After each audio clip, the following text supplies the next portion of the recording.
The Barrett M107 weighed 28 pounds loaded. Avery Knox had not touched one in 11 years. She touched one now, hands bleeding, ears ringing, a dead man's rifle warm against her cheek, while 40 soldiers below her either lived or died depending on what happened in the next 4 seconds. Commander Elias Ward had promised to end her career if she ever picked that weapon up. He was currently bleeding out behind an overturned Humvee. She chambered the round anyway, because the thing nobody understood about Avery Knox, the thing she had spent years making sure nobody understood, was that her father hadn't just taught her medicine. He had taught her this. If this story finds you tonight, stay until the end. Follow along, hit like, and drop your city in the comments. I want to see how far this one travels. The morning briefing at Falcon Ridge Forward Operating Base smelled like burnt coffee and old resentment. Avery Knox arrived 3 minutes early, found a seat along the back wall of the operations tent, and immediately became invisible. That was the plan. That was always the plan. She set her medical kit on the folding chair beside her, pulled out a dog-eared copy of a trauma protocol manual she had already memorized twice, and pretended to read it while the room filled around her. Nobody saved her a seat up front. Nobody offered coffee. The 2 junior Marines who came in after her looked right past her, the way people look past furniture they've stopped noticing. She had been at Falcon Ridge for 9 weeks. She was still furniture. Knox. Sergeant Delia Reyes dropped into the empty seat on her other side, the one that wasn't occupied by the medical kit. Reyes was 26, compact, with the particular kind of exhausted alertness that came from too many overnight perimeter watches. She was one of maybe 4 people at this FOB who talked to Avery like she was a person. You see the convoy roster? Not yet. You're on it. Avery looked up from the manual. Which run? Black Mesa Corridor. Redstone Pass. Reyes said it the way people say the name of a place that has a history. Flat. Careful. Command wants medical coverage on the resupply. Who else? Cole's running primary overwatch. Ward's commanding. Avery said nothing for a moment. Outside the tent, someone was running a vehicle engine that sounded like it had a cracked exhaust manifold. The sound had been irritating her for 3 days and apparently would continue to irritate her indefinitely because nobody had fixed it. Ward requested me specifically. Reyes made a sound that wasn't quite a laugh. Ward requested qualified medical personnel. Pierce was the first choice. Pierce has food poisoning. You're what's left. Flattering. Welcome to the Corps. Reyes stood, straightened her jacket, and glanced down with something that might have been sympathy if it had more room to breathe. Just keep your head down out there. Cole hates having people in his sightlines, and Ward hates anyone who breathes too loud. Avery nodded and went back to not reading her manual. But Commander Elias Ward was 41 years old, 6 feet of compressed authority, and had the kind of face that had stopped apologizing for itself somewhere around his mid-30s. He ran his briefings the way a surgeon runs an OR. Efficient, cold, absolutely no questions until he invited them. Avery stood in the back of the operations tent and watched him work the tactical map. Redstone Pass, 1400 hours, Ward said, using a collapsible pointer with the precision of a man who found imprecision offensive. Resupply convoy to Combat Outpost Halverson, 4 vehicles. Alternating armor configuration, led MATV, 2 support trucks, trail MATV. We are not expecting contact. We have not had a confirmed hostile presence in this corridor in 11 days. He paused. That does not mean there isn't one. Chief Warrant Officer Mason Cole leaned against the tent pole to Ward's left, arms crossed, watching the map with the particular stillness of a man who had been doing this long enough to distrust stillness. Cole was 44, lean in the way that suggested he had always been lean and would die lean, with a sniper's 1,000-yard quality to his gaze even indoors. He had 3 confirmed combat deployments and an informal reputation that preceded him through every FOB he'd ever visited. He was also, in Avery's professional assessment, carrying a right shoulder injury he was managing with ibuprofen and denial. She had noticed it his first week back from leave, the way he loaded equipment on the left side first, the slight hesitation before he raised his right arm above shoulder height. She had not mentioned it because she had also noticed the way he looked at her when she walked into a room. The brief, dismissive downward glance that said support staff, non-essential, and had decided that offering unsolicited medical observations to a man who had already categorized her as irrelevant would accomplish nothing except making her more irrelevant. Medical coverage, Ward continued, and his eyes moved to the back of the tent with the impersonal efficiency of a man checking a box on a list. Knox. Avery straightened slightly. You're riding second vehicle. You stay with the vehicles unless someone is down. You do not move toward the contact point. You do not improvise. You follow the medical protocols, and you do what my soldiers tell you. He held eye contact for exactly 1 second. Clear? Clear, she said. He moved on before the word had finished leaving her mouth. Cole hadn't looked at her at all. She found out about the Barrett during equipment check. It was mounted in a hard-shell case in the rear cargo space of the lead MATV, strapped down with 2 retention systems, and it had a lock on the case that she suspected was Ward's personal addition rather than standard issue.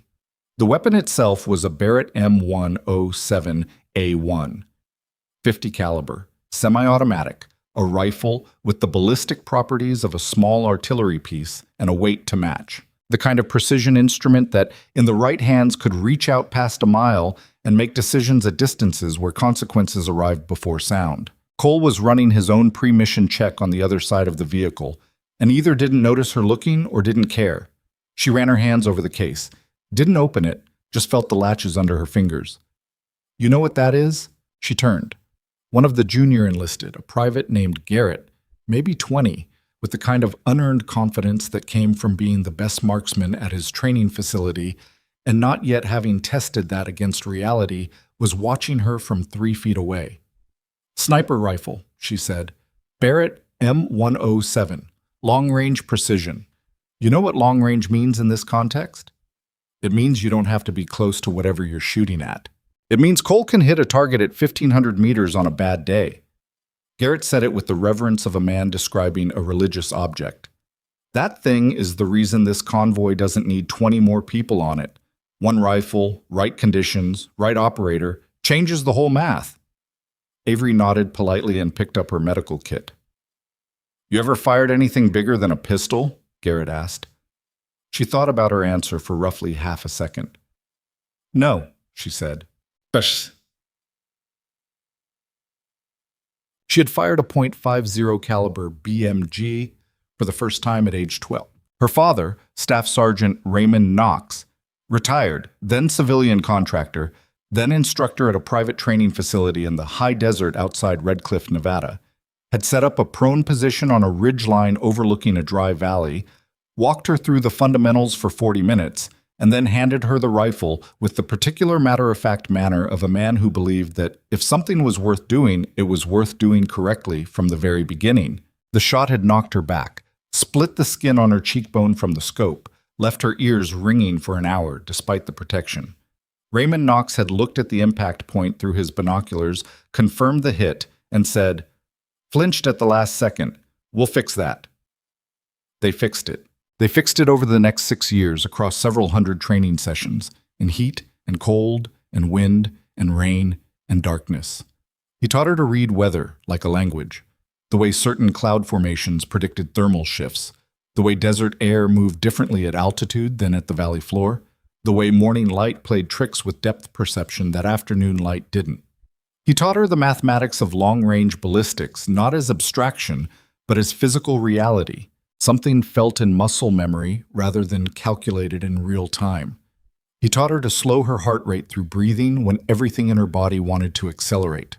He also taught her emergency medicine, not because he thought she'd become a medic, though that's what eventually happened, but because he believed that anyone who carried a weapon had an obligation to understand the wounds weapons made. He wanted her to know exactly what a bullet did when it entered a body, what it took to stop that process, what a person looked like in the moments between living and not living. The rifle in the kit, he told her once, sitting on the back porch of their house in the early evening, both of them watching heat lightning over the desert ridge. They're not opposites. They're both just tools for keeping people alive. Different problems, different tools. She was 16. She thought she understood what he meant. She didn't. Not really. Not until much later. Raymond Knox died of a cardiac event during a training exercise when Avery was 19. Healthy by every available measure. Strong, fit. There on Tuesday and not on Wednesday, between one heartbeat and the absence of the next. She buried his training alongside him. Not immediately, grief isn't that clean, that logical, but over the following months, as she made the decision to pursue medicine formally, as she worked toward her paramedic certification, as she eventually enlisted with the specific goal of serving as a combat medic, she built a wall around the part of herself that knew what to do with a rifle. It was a deliberate choice. She had thought about it carefully. Her father had taught her both things. She had decided she was only going to use one of them. Life was short, and the world had enough people in it who were very good at causing harm. She wanted to be someone who fixed harm instead.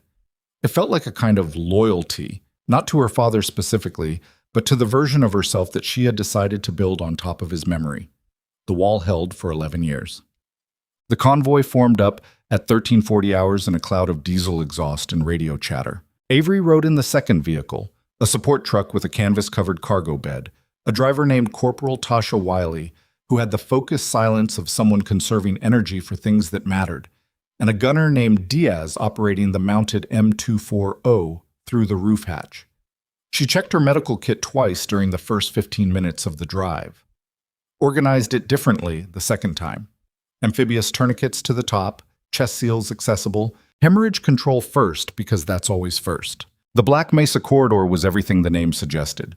Red-black volcanic rock formations that jutted from the desert floor at wrong angles, like something geological had lost its temper several million years ago and never entirely recovered. The road, calling it a road was charitable, wound between formations in a way that made visibility difficult and cover abundant. The kind of terrain that looked like a painting and felt like a trap. "You been through Redstone before?" Wiley asked, not taking her eyes off the road. "First time." "It's fine. Usually fine." Wiley said it with the specific qualifier of someone who had been in places that were usually fine right up until the moment they weren't. Avery watched the rock formation scroll past her window. "How long to Halverson from here?" 40 minutes if we don't stop. Passage through the pass itself is about 12 minutes. 12 minutes. She filed that away and went back to watching the terrain.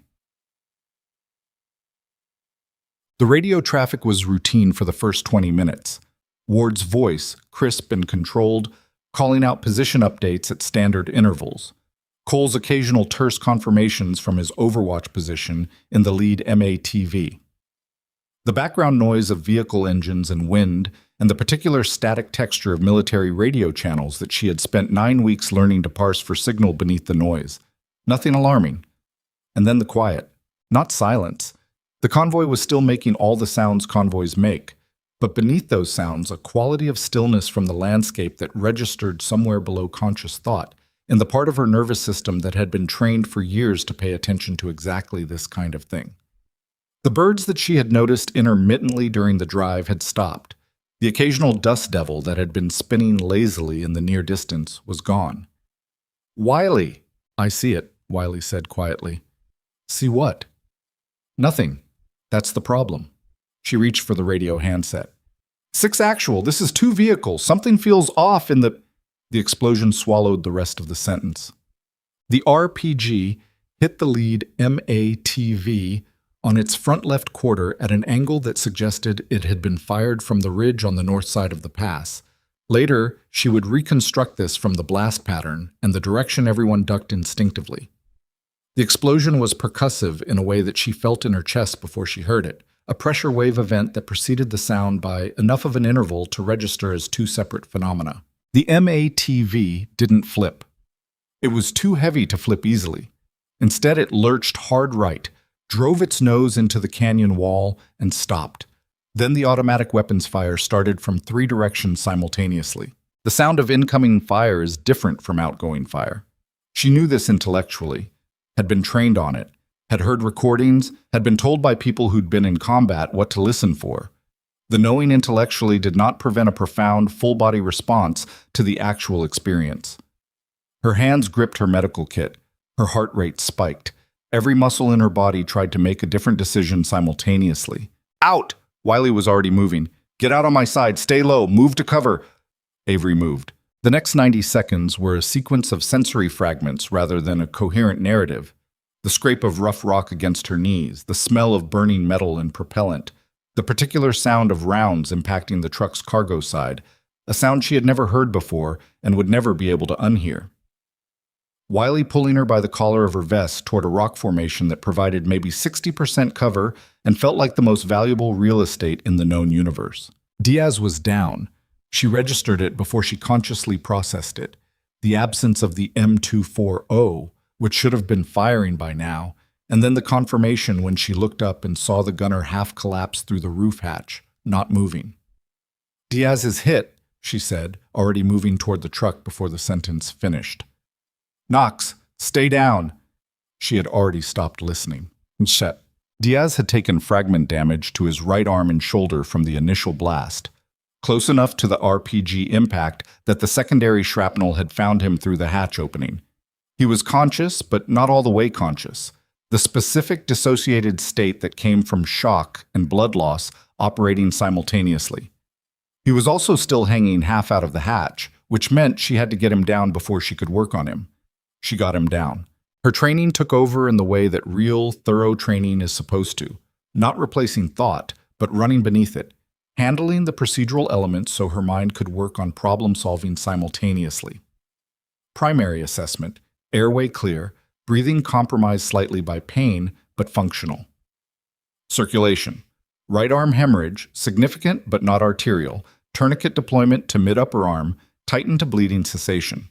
Disability: responsive to voice, pupils equal, and reactive. No obvious spinal involvement in the fall from the hatch. 40 seconds, start to finish. Around her, the firefight was evolving with the rapid, chaotic logic of ambushes. The soldiers from the trail MATVA had dismounted and were engaging from positions along the South Canyon wall. Ward's voice was on the radio calling for suppression fire and position reports. The support truck between them, Vehicle 3, had taken small arms damage but was still functional, its gunner hammering back toward the north ridge. No return fire from the lead MATV. She looked at it. The driver's door was partially open. She could see someone's legs at an angle that wasn't right. Ward or Cole or both, she couldn't tell from here. And she needed to not be looking at that right now because Diaz wasn't stable yet, and she had made a decision, and she was going to finish it. "Hold pressure here." She grabbed Wiley's hand and placed it over the wound dressing. "Don't let go." "Where are you?" "Lead vehicle." "That's in the open. I know." She went. Buzz. The space between her cover position and the lead MATV was roughly 40 meters of open ground with a loose gravel surface that made movement noisy and provided essentially zero protection.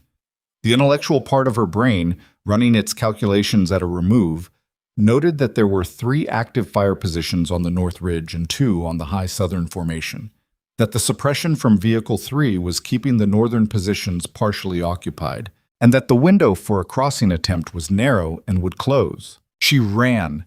Rounds impacted the gravel 2 feet to her left, then behind her, then close enough that she felt the air displacement and decided that particular piece of sensory data was not something she needed to be consciously processing right now. She reached the lead MATV. Cole was partially inside the cab, partially out. The blast had driven the vehicle into the canyon wall with enough force to crush the front quarter and pin the door, and Cole had been thrown into the dash at impact. He had a head laceration above his left ear that had bled aggressively in the way scalp wounds do, and his right shoulder, the one she had already identified as carrying a prior injury, had been driven into the door frame in a way that had taken the prior injury and made it substantially worse. He was conscious, but his eyes were tracking slowly. "Cole? Look at me." He looked at her, blinked. "Can you tell me your name?" "I know my name." His voice was rough. "Ward." "Where?" "Driver's side, took fragment. He's—" Cole's eyes moved, then steadied. "He's conscious. I checked." She moved around the vehicle. Ward was in the driver's seat, still belted in, with a fragment wound to his right side that had penetrated below the plate carrier, a gap in the armor that happened and that everyone pretended wouldn't happen. It was bleeding, but he was upright and his color was acceptable. "Knox." His voice carried the specific quality of a man who was injured and furious about it. Where's my convoy? 2 soldiers confirmed down, status ongoing. Vehicle 3 has fire support. Trail MATV is engaging from south wall. Enemy positions? 3 confirmed north ridge, 2 south high ground. Possibly a 6th. I heard fire from the east approach, but I haven't confirmed. He stared at her for a moment. I need Cole on that Barrett. Get him to... Cole's shoulder is compromised. He took the impact on the prior injury. He may not have the range of motion to operate. Silence. 2 seconds of it, which was a significant amount of silence during an active ambush. What do you mean, prior injury? He's been managing a right shoulder issue with anti-inflammatories for at least 6 weeks. I've been watching it. The impact made it worse. You can ask him yourself, but I'd estimate his accuracy from a compromised position at... I don't want your estimate. Ward's voice was flat and hard. Get Cole to that weapon. That's an order. She went back to Cole. Cole was upright by the time she returned to him, one hand against the vehicle for balance, the other hanging at a wrong angle. He had the look of a man who was applying an extreme act of will to the simple goal of remaining functional. The Barrett, she said. Ward wants you on it. Cole looked at the cargo compartment, looked at his right shoulder. His jaw tightened. Where is it? The blast through the case. It went up the north slope during impact. I can see it from here, maybe 30 meters up. He looked at the slope, looked at his arm. I can climb that, he said. With that shoulder, you can't stabilize a shot. You know that. I'll manage. You won't. You'll be compensating for the injury in your hold, and it'll throw your groupings at distance. She kept her voice level, clinical. You know I'm right. Cole turned to look at her. Fully, for maybe the first time since she'd arrived at Falcon Ridge, not the dismissive scan she'd gotten used to, but an actual look, the kind that meant something was being reconsidered. You suggesting something? He said carefully. She was not suggesting anything. She was very specifically not suggesting anything. She was standing next to a vehicle in an active ambush with rounds going overhead and one wounded commander and a plan that she had not made and did not have. I'm telling you what you already know, she said. What happens next is Ward's call. She went back to Ward. He can't make the shot, she said. Not with the shoulder, not with the accuracy this situation requires. Ward's eyes were hard and clear despite the blood running down his side. Then we suppress and we wait for air support. I have a call in. ETA on air support? Silence. Ward. 22 minutes, he said, and the number landed like something heavy. She looked at the battlefield. 3 vehicles effectively static. Suppressive fire that was holding but not winning. They were in a sustained exchange, and the enemy had elevation and patience. Vehicle 3's gunner was good, but he was firing blind at concealed positions, burning ammunition without confirmation of hits. To the north, up the slope, the Barrett case was sitting on a ledge that caught the afternoon sun. She could see the impact point where it had landed. The case had taken some damage, but the locking mechanism had held. She knew what would happen in 22 minutes. Not precisely, but the shape of it. The math was visible from here. There's another option, she said. No, Ward said. He hadn't heard what she was about to say, but he heard the thing underneath it, the thing she hadn't said, and his answer was immediate and absolute. No, do not. Knox, I am telling you directly, do not. I'm the only other person who can make those shots. You are a combat medic. You do not have authorization to operate. You have people dying out there. You are not a qualified... I am. She said it quietly, without emphasis. Just the fact of it, dropped into the space between them like a stone into still water. I am qualified. I've been qualified since I was 17 years old. I've just never told anyone. Ward stared at her. Behind them, another burst of fire, closer this time. Someone on the radio calling for suppression, voice climbing with urgency. If you're wrong, Ward said, everyone dies. If I don't go, she said, the math is the same. The longest 3 seconds she had ever experienced passed between them. If you touch that rifle, Ward said, his voice stripped down to its absolute bottom, your career ends. I will see to it personally. That is not a threat. That is a guarantee. I understand, she said. She picked up her medical kit, set it down in front of Wiley, who had moved Cole to cover and was watching the exchange with wide eyes. "Diaz needs monitoring," she told Wiley. "Check the tourniquet every 5 minutes. If his breathing changes, you call me immediately." Wiley nodded slowly. Avery turned to face the north slope. The climb was going to take 90 seconds minimum. The slope was exposed for most of it. There were at least 3 enemy positions that had line of sight to that face. Her father had taught her something about exposed movement under observation, about the specific discipline required to move with purpose rather than panic, because panic changed your silhouette, changed your timing, made you predictable. Purpose, even in the open, introduced uncertainty to anyone trying to track you. She took a breath. She moved. The first 20 meters were relatively protected by the angle of the canyon wall. She moved fast and low, using the rock formations the way water finds a path, not fighting the terrain but following its logic. Her knees and palms took damage from the rough volcanic surface. She filed that away. The last 10 meters were exposed. She didn't run them. She moved through them at a controlled pace, because running on this surface would turn an ankle, and then she would be down on the slope with no cover and no options, and that outcome served nobody. She moved with her weight low, 3 points of contact where possible, not looking at the enemy positions because looking at them told her nothing useful and would make her hesitate. 2 rounds impacted the rock face within arm's reach. She felt the fragment sting on her left cheek, minor, superficial, filed away. She reached the case.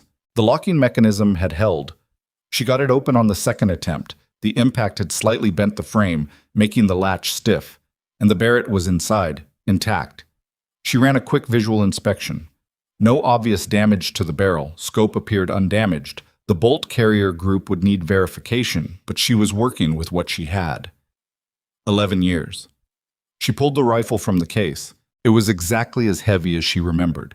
Exactly that specific, brutal weight that doesn't apologize for itself. She found a firing position behind a natural rock shelf. Not perfect, not even good by the standards she had been trained to, but stable enough and with adequate sight lines to the north ridge. She settled into a prone position, adjusted her cheek weld, found the scope. The wind was wrong. She felt it before she consciously measured it. A lateral component from the west that had picked up in the last few minutes, probably thermal driven by the canyon walls heating unevenly in the afternoon sun. She worked the mental calculation without thinking about working it, the way native speakers don't think about grammar. Down below, she could hear the radio. Ward's voice. She picked the first target, a position that had been doing the most damage, a gunner behind a rock formation at roughly 800 meters who had been systematically working the convoy's left flank. She found him in the scope. Lost him. Found him again. Her first shot missed. The round impacted 2 feet left of the position. She didn't know if the wind calculation was wrong or if she'd flinched at trigger break, probably the latter, probably 11 years of dormancy showing itself in the one place it couldn't hide. On the radio, a voice she didn't recognize. The hell was that? Was that ours? Another voice. Think the medic's up on the ridge. A laugh. Actual laughter, brief and disbelieving, in the middle of an active firefight. That particular laugh that said, of course, this is what's happening now. She ignored it. She reset. Found the position again. Slowed her breathing in the way her father had taught her, not holding the breath but reducing it, making each cycle shallower and longer, dropping the heart rate by the simple biological fact that the heart follows the lungs. The wind. Read the wind. She fired. The target disappeared. The laughter on the radio stopped. What happened next took 11 minutes by her later count, though it did not feel like 11 minutes. It felt like a series of discrete, demanding problems, each requiring its full attention, each presenting itself in the moment and receding when resolved. None of them giving her time to think about anything except the immediate next thing. She worked through the north ridge positions methodically, the way her father had taught her to. Leftmost threat first, then rightmost, then center. The sequence that denied the remaining positions the opportunity to coordinate against a single point. 2 of the 3 north positions were suppressed within the first 6 minutes. The third was deep enough behind cover that she had to wait for it, watch for movement, wait for the moment when the operator shifted for a better angle on the convoy, take the shot in that window. The south positions were harder because the angle was wrong. She was above the north ridge but below the south formation, and she had to shift position entirely, exposing herself during the transition to get a workable sightline. She heard rounds hitting the rock face while she moved, felt one close enough to feel the displaced air.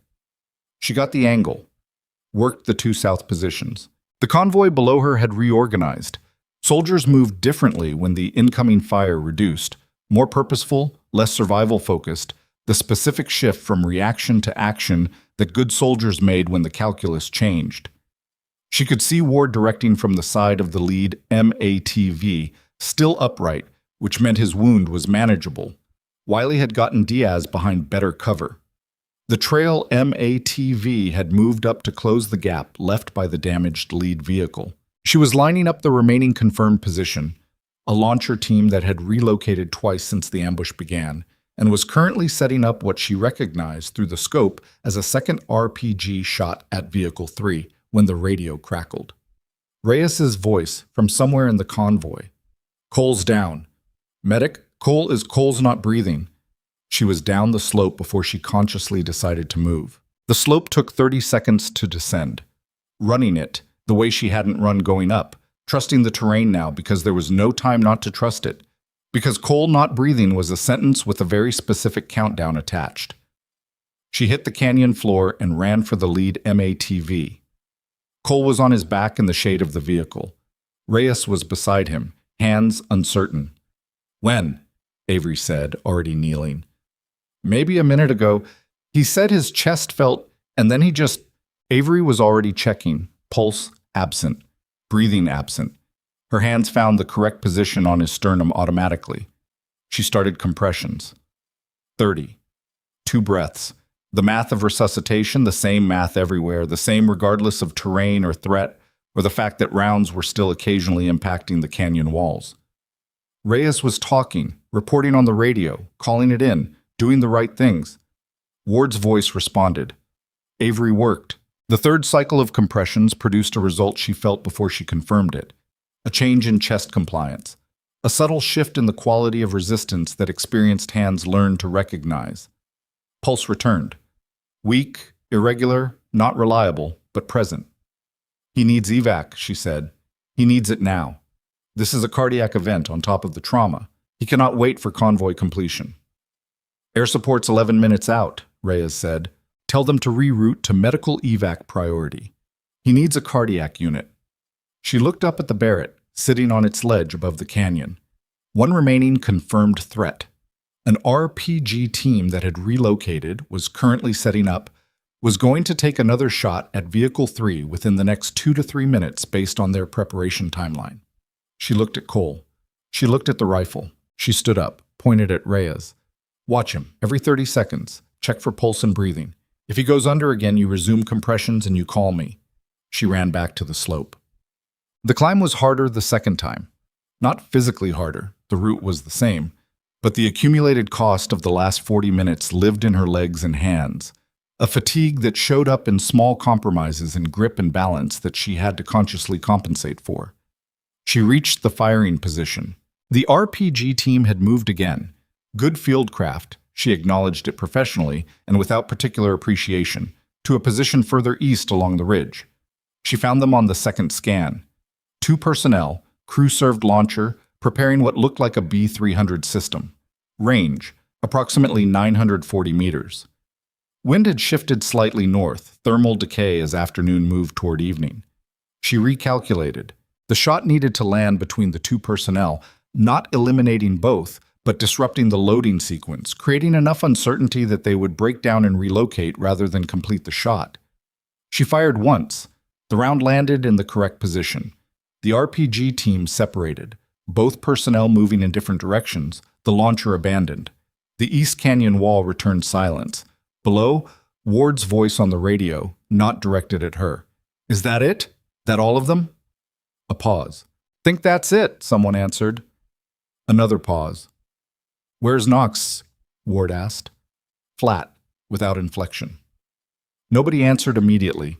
She climbed back down the slope with the Barrett, because she was not going to leave it on a ridgeline, walked to the lead MATV, and set the case on the ground at Ward's feet.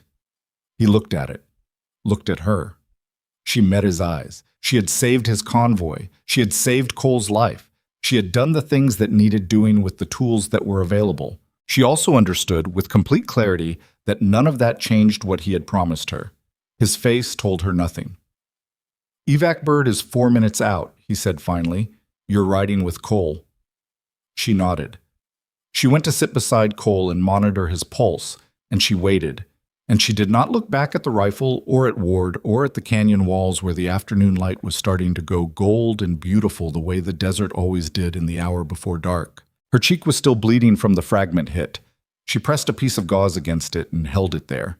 Around her, soldiers she didn't know by name moved through the aftermath with the particular quiet efficiency of people processing a thing that had just happened and would need to be thought about later. No one spoke to her. No one had to. The silence they gave her was different from the silence of the morning briefing room. She wasn't furniture anymore. She wasn't sure what she was. Above the canyon rim, she heard the distant thump of rotors growing closer, and she kept her fingers on Cole's pulse, counting, steady, waiting to see what came next. The medevac touched down in a flat section of the canyon 100 meters east of the convoy at 17-18 hours.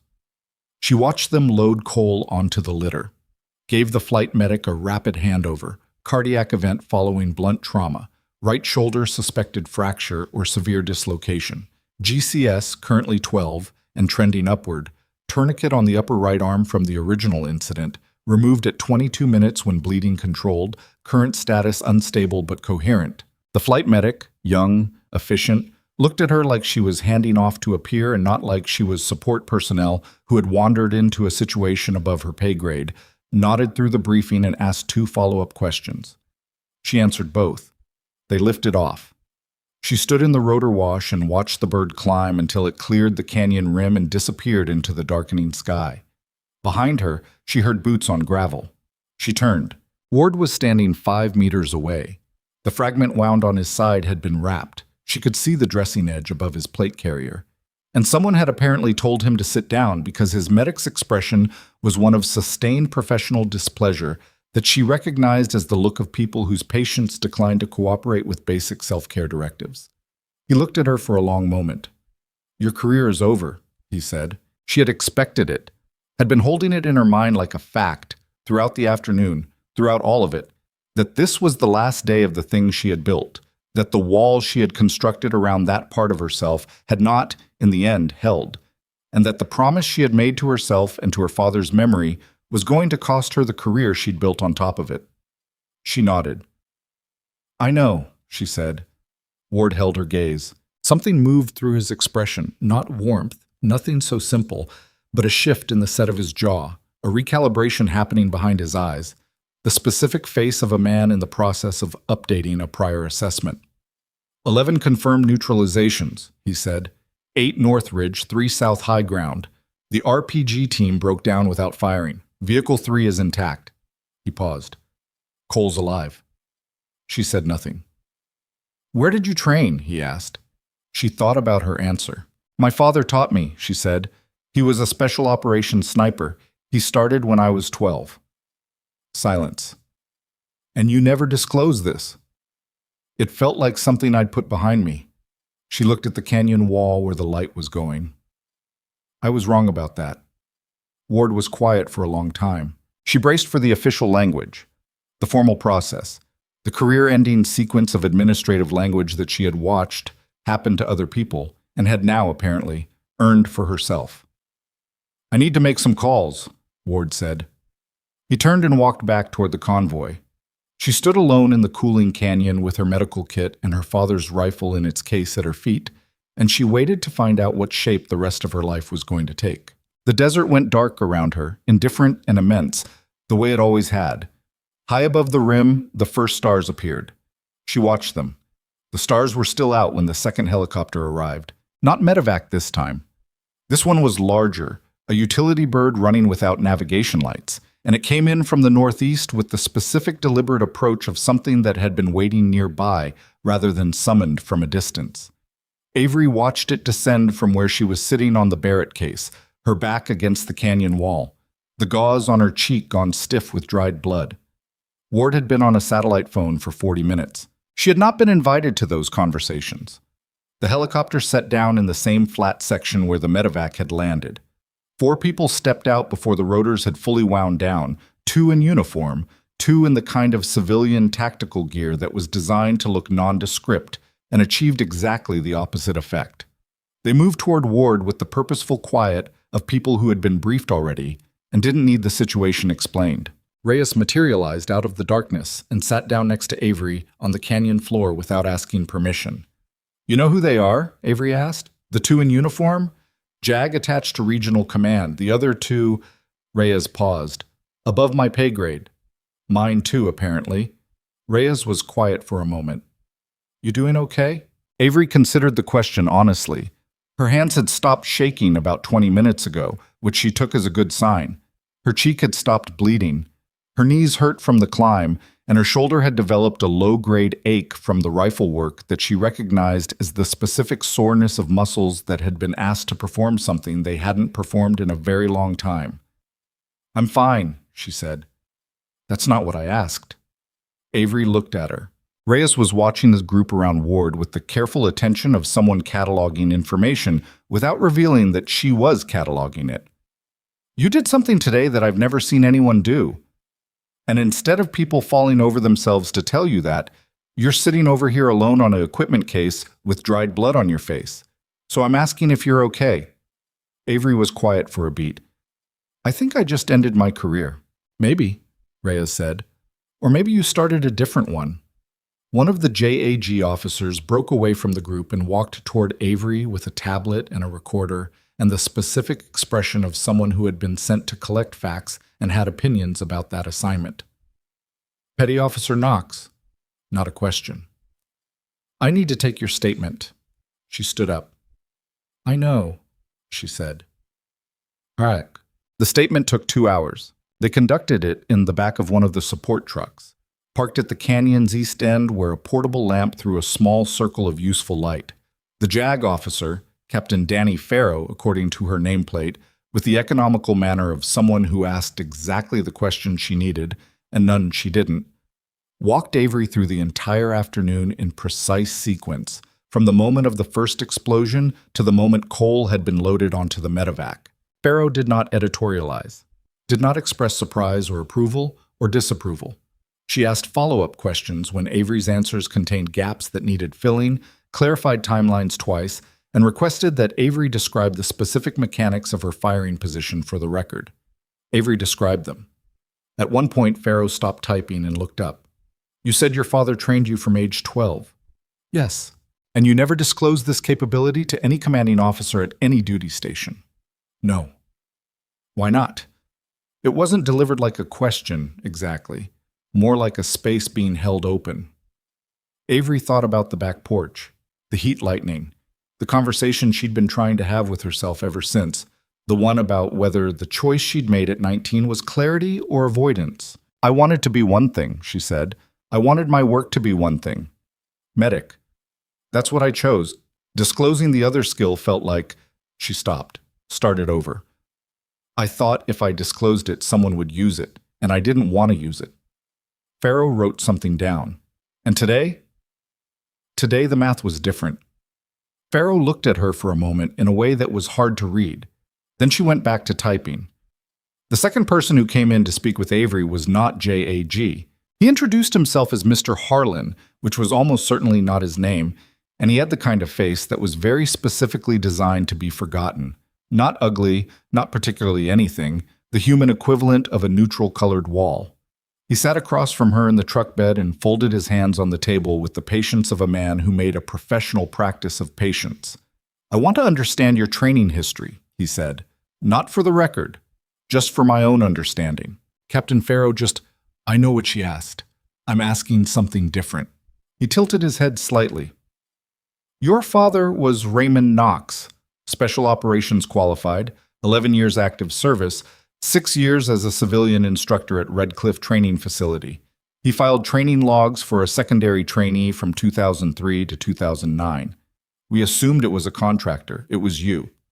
She looked at him. "We've had those logs for years," Harlan said, without any particular inflection. "We just didn't connect the name until tonight." The fact of that her father's documentation of her training had existed in someone's file system for years without being attached to her identity, produced a feeling she couldn't immediately categorize. Not quite intrusion, not quite relief. Something in between. "What do you want to know?" she said. "What you can actually do," he said. "Not today. Today was a specific set of conditions. I want to understand the full range." She told him. It took 40 minutes. When she was done, Harlan unfolded his hands and stood up with the unhurried ease of a man who had gotten what he came for. "Someone will be in touch," he said. "About what?" He almost smiled. "We'll discuss it when the time is right." He stepped out of the truck and disappeared into the dark canyon, and she sat alone for a minute in the lamplight, with the particular feeling of a person who had just been measured for something without being told what the measurement was for. Falcon Ridge Phobie at 0200 hours had the specific quality of a place pretending to be asleep. There were people awake in every building. She could see the light under doors, hear the muffled sound of conversations that stopped when she passed. The convoy had arrived back 4 hours ago, and the aftermath was still metabolizing through the base the way these things always did, through informal channels first, soldier to soldier. The story moving and changing shape as it traveled until the official version and the informal version occupied parallel tracks that only occasionally intersected. She had heard pieces of it as she walked through. The medic. "Knox? Seriously? 11 confirmed. That's not... She doesn't have a sniper MOS. How did she... Her dad was apparently... She walked past each fragment without stopping, found her quarters, and sat on the edge of her bunk in the dark for a long time without turning on the light. Her roommate, a logistics specialist named Priya, who had the particular gift of sleeping through anything, was face down in the other bunk producing the deep, even breathing of a person completely uninvested in the evening's events. Avery looked at her hands in the dark. They were steady. That surprised her, a little. She had expected the shaking to come back once she stopped moving, once the operational necessity that had been running her through the afternoon released its grip. It didn't. Her hands sat in her lap, still and matter-of-fact, like hands that had simply done the work they knew how to do and had no particular comment about it. What she felt instead was something she didn't have a clean name for. Not guilt. She had looked at that possibility honestly during the long hours of the evening and found it was not guilt, precisely, because guilt required a belief that a wrong choice had been made, and she did not believe that. Not pride. The afternoon had been too messy and costly for pride, with too many people bleeding and a man's heart stopping on a canyon floor. Something quieter and stranger than either of those. A kind of reckoning. She had kept a promise to herself for 11 years. She had also watched people die in training scenarios, in field exercises, in theoretical frameworks, and known somewhere in the layered architecture of her own expertise that she possessed a capability that could have changed certain outcomes. And she had kept that locked behind a wall and called the locking discipline, called it integrity, called it choosing to be one thing wholly rather than two things partially. Today the wall had come down. She wasn't sure she was sorry. She was sure she wasn't sure. She lay back on the bunk, still dressed, boots still on, and looked at the ceiling until the darkness went gray. The first formal conversation happened at 9 a.m. The next morning in Ward's office, which was a converted storage room with a folding table, 2 chairs, and a topographical map of the region pinned to the wall with the kind of precision that suggested Ward had personally verified every pin's placement. He was behind the table when she came in. His side wound had been properly dressed. She could see the edge of the bandaging above his collar, and he was sitting with the careful posture of a man managing pain without advertising it. There were 2 folders on the table in front of him, both closed.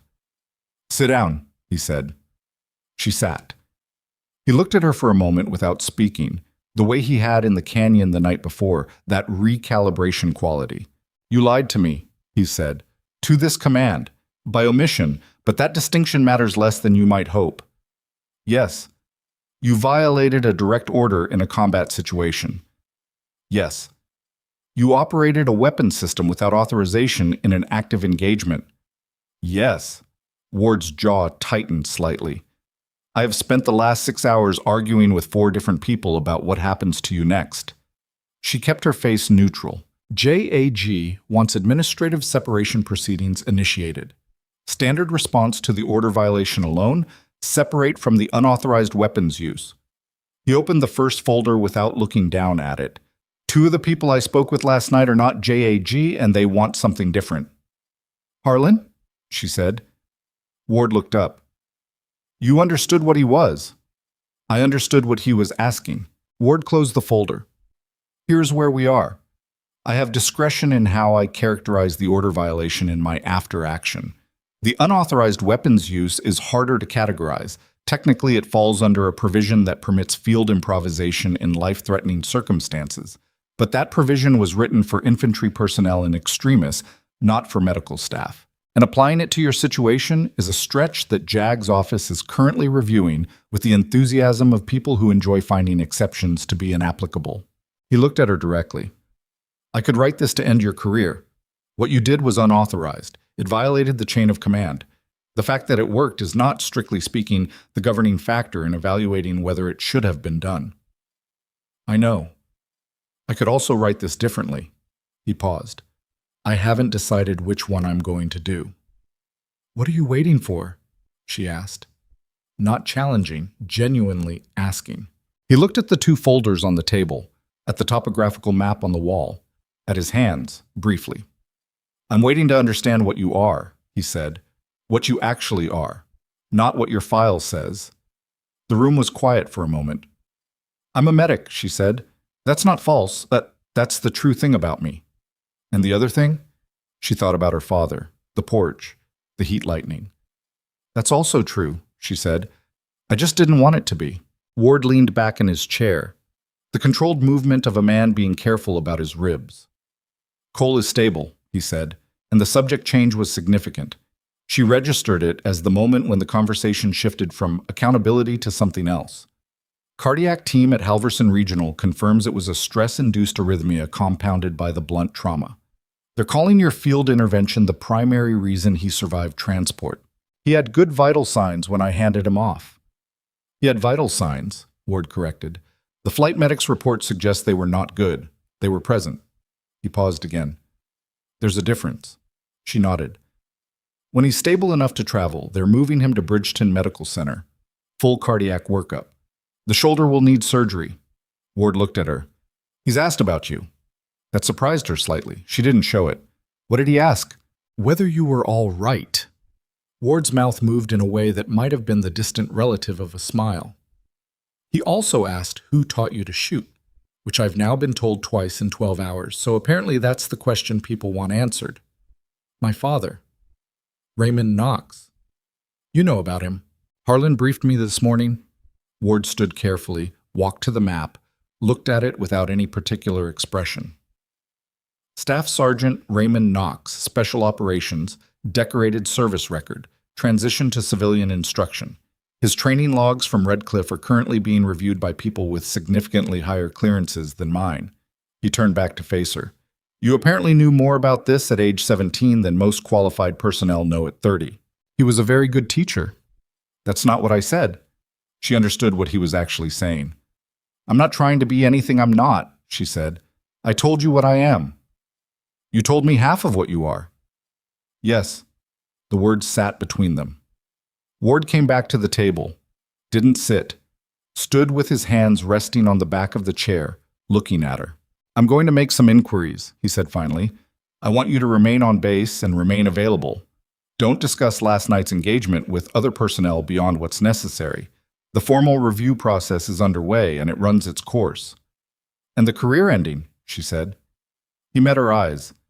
That remains under consideration, he said. Remaining on base and remaining available meant, in practice, existing in a particular kind of suspended state that Avery found more difficult than the preceding 48 hours. The formal part of her duties continued. She reported to the medical station at her scheduled hours, ran inventory, assisted with the 2 minor sick call cases that came in on the first day and the 4 on the second, maintained her documentation with the meticulous thoroughness she applied to everything regardless of circumstance. The work was familiar and steady, and she was grateful for it the way she was always grateful for the concrete and procedural when everything else was abstract and unresolved. The informal part was harder. The base knew what had happened. Bases always know. Information in a closed system moves through informal channels faster than any official communication, And by the second morning after the convoy, there was no one at Falcon Ridge who didn't have a version of events. The versions varied in accuracy and specificity, but converged on the essential facts. The medic had climbed a ridge under fire and operated a .50 caliber rifle, and there were confirmed dead, and Cole was alive because of what happened afterward. The people who had been on the convoy looked at her differently. Not uniformly. There was a range. Reyes had already been in her corner. Wiley, when she passed Avery in the corridor 2 days after, stopped and held eye contact for a long moment without speaking, then gave a single brief nod that communicated something that didn't need words. Diaz was at Halverson Regional with his arm and shoulder being addressed, but he had apparently told people what he remembered. Garrett, the private who had explained the Barrett's capabilities to her on the day of the mission, with the patience of someone explaining complicated things to the uninformed, found her at the mess on the second evening. She was eating alone, which was her preference. He sat across from her without asking. "I owe you an apology," he said. She looked at him. He had the expression of someone who had rehearsed what they were going to say and had decided to abandon the rehearsal at the last second. "I talked to you like, I explained the Barrett to you like you'd never—" He stopped. "That was embarrassing. You didn't know. I talked down to you." "Yes," she said. "You did. A lot of people here do." He absorbed that. "I know you didn't mean to," she said. "That's generally how it works. People don't decide to dismiss someone. They just do the default thing. The default thing around here, when you see a female medic, is a set of assumptions. You were doing the default thing." Garrett was quiet for a moment. "And now?" "Now you know the default was wrong."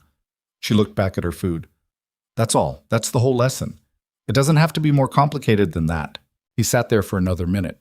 Then, apparently having found what he came for, or accepted what he hadn't, he stood up, picked up his tray, and left. She ate the rest of her meal in the quiet she preferred. On the third day, Cole came back. Not to Falcon Ridge. He'd been transferred to Bridgeton, as Ward had said. But he called in on an official channel and requested to be patched through to Avery's station, which her supervising officer, Lieutenant Corbin Fitch, relayed to her with an expression that suggested he wasn't entirely sure how to categorize the request. She took the call in the small back office of the medical station, sitting on a supply crate with the handset against her ear. "Knox." His voice was cleaner than it had been in the canyon, more present. The specific quality of someone who had slept and been given appropriate medication and was beginning to reclaim a version of themselves. "Chief Cole, how's the shoulder? Surgery scheduled for Monday. They're saying 4 to 6 months. A pause. "Cardiac team says I had an undiagnosed condition. Stress triggered it. They're acting like I should have known, which I resent, because if I'd known, I wouldn't have—" He stopped himself. Anyway, she agreed. Silence on the line. Not uncomfortable, exactly. The silence of two people figuring out the grammar of a conversation that had no established precedent. "I heard you on the radio," he said.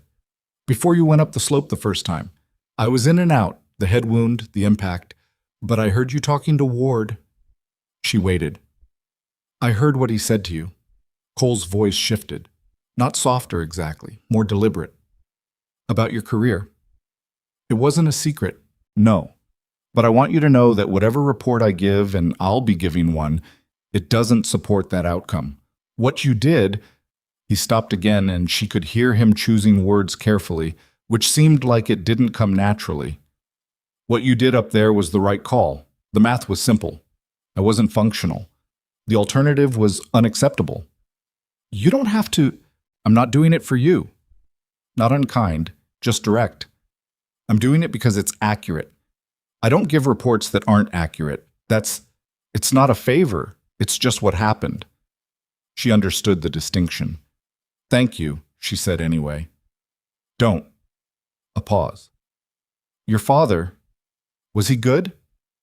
She thought about the question, the range, the wind, the long evenings when he would break down a shot and rebuild it with her until the mechanics were indistinguishable from instinct.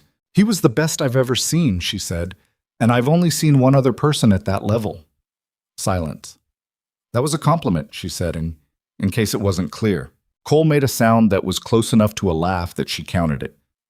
"Ward's going to do what he does," he said, "whatever it is. But for what it's worth, there are not many people who could have done what you did yesterday. The shooting, and then the medical.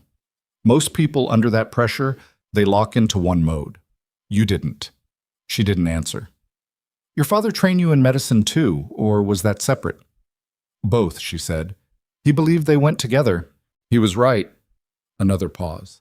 The kind that meant the conversation was winding toward its end. "You did good, Knox. That's all I called to say. Whatever comes next, you did good."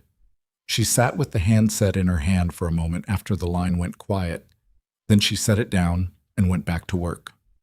The thing nobody tells you about waiting for institutional judgment is that the institution does not feel the urgency of your waiting. The formal review process moved at its own pace, governed by timelines and procedural requirements that existed independently of anyone's impatience. Farrow's JAG office submitted preliminary findings. Ward filed his initial after-action. The two people from the helicopter, Harlan and his colleague, whose name she still didn't know, submitted whatever they submitted through channels she had no visibility into. She was not informed of any of it directly. She found out things sideways, the way you always find out things in a closed system. Reyes told her, on day 5, that Ward had requested an expedited review. "That usually means he wants it over before the standard timeline," Reyes said. "Could be good, could be bad," Fitch told her, with the careful neutrality of a man delivering information he'd been asked to pass along, that her duties were to remain unchanged pending the review's completion, which meant she was not suspended and not formally restricted, just waiting. On the 6th day, Garrett told her that he'd heard from someone in the motor pool that the 2 civilian personnel from the helicopter had spent the day before at Regional Command Headquarters. "Don't know what that means," he said. "Neither do I," she told him, which was mostly true. On the 7th day, she was called back to Ward's office. There were 4 people in the room when she arrived. Ward behind his table, Farrow seated with her tablet, Harlan standing near the map wall in the same nondescript gear, hands folded, and a 4th person she had not seen before, a woman in her early 50s, civilian clothes, with the particular posture of senior authority that didn't require uniform or rank insignia to communicate itself. She was seated in the second chair, the one that had been empty on Avery's last visit, with a folder open on her knee. "Knox," Ward said. "Sit down." She sat. "This is Deputy Director Elaine Soto," Ward said. "She's here as part of the review process." Soto looked at Avery the way Harlan had looked at her. Not like a problem to be solved, but like a quantity being assessed. Her eyes were dark and direct, and she had the quality of a person who asked questions she already knew the answers to, not because she was testing you, but because she wanted to see how you handled a question. "I've read the full account," Soto said. "Captain Farrow's documentation, Commander Ward's after action, Chief Cole's statement, and your own testimony." She closed the folder on her knee. "I want to ask you something that isn't in any of those documents." Avery waited. "When you made the decision to climb that ridge, not when Ward was arguing with you, but the actual moment when you decided, before the argument even started, what were you thinking about?" She answered honestly. "I was thinking about the RPG launcher," she said. "The team on the east approach had one set up and Vehicle 3 was in a direct line. The suppression we had wasn't reaching that position effectively. Someone was going to fire that launcher in the next few minutes, and Vehicle 3 had 3 personnel in it." She paused. "I was thinking about the math, not about your career." "Not at that moment, no. Not about the order. I heard the order. I understood what it meant for me. And then She stopped. "I thought about the math." Soto looked at her for a long moment. "You ran toward a slope under active fire to retrieve a piece of equipment you hadn't operated in 11 years, made an initial miss under pressure, corrected, and then broke off from a fire mission midway through to perform CPR before returning to complete it." She said it flatly, like reading from a report.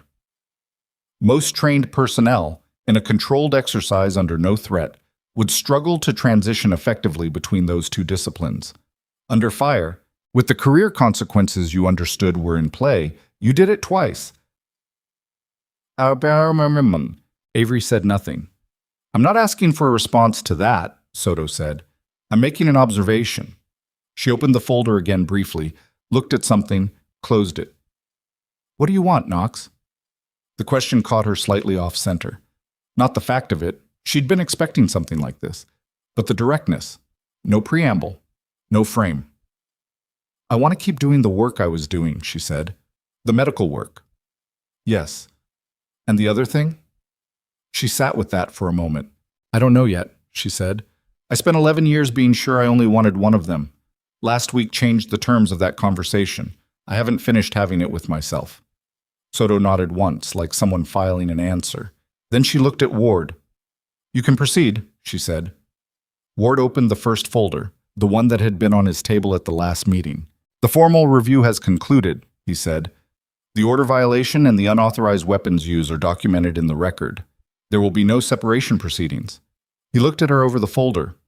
However, the word sat in the room. You're being placed on temporary restricted duty pending a full evaluation of your capabilities, your training history, and your medical qualification status. This evaluation will be conducted by a joint team and will take approximately 3 weeks.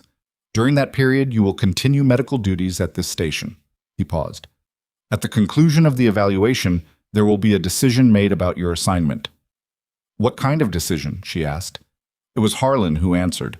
About what you do next, he said. There's a question about whether your combination of qualifications represents something that should exist, formally, within a specific operational framework. He paused. It would be a different kind of position, if it materialized. Nothing's decided, Ward said, with a sharpness directed partially at Harlan. The evaluation first. Harlan made a slight conceding gesture. Soto was watching Avery throughout all of this with the calm attention of someone who had already made their assessment and was waiting to see if anything in the next few minutes changed it. Any questions? Ward asked. She had many questions. She selected one. Cole, she said. His career, the shoulder, the cardiac condition. Chief Cole will receive full medical accommodation. His record is not affected by yesterday's events beyond the injury documentation. Ward's voice was even. If that was a concern, it was. Ward nodded once. She stood. The 4 people in the room watched her. At the door, she stopped. The miss, she said. The first shot. I flinched at trigger break. I know why.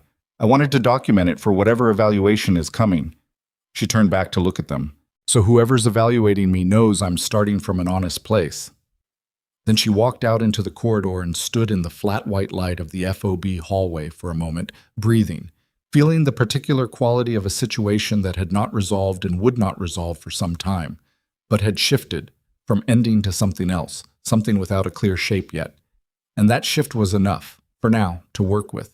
Down the corridor, Reyes was walking toward her with 2 cups of something that was probably coffee and definitely wasn't good. Well? Reyes said. Still here, Avery said. Reyes handed her a cup.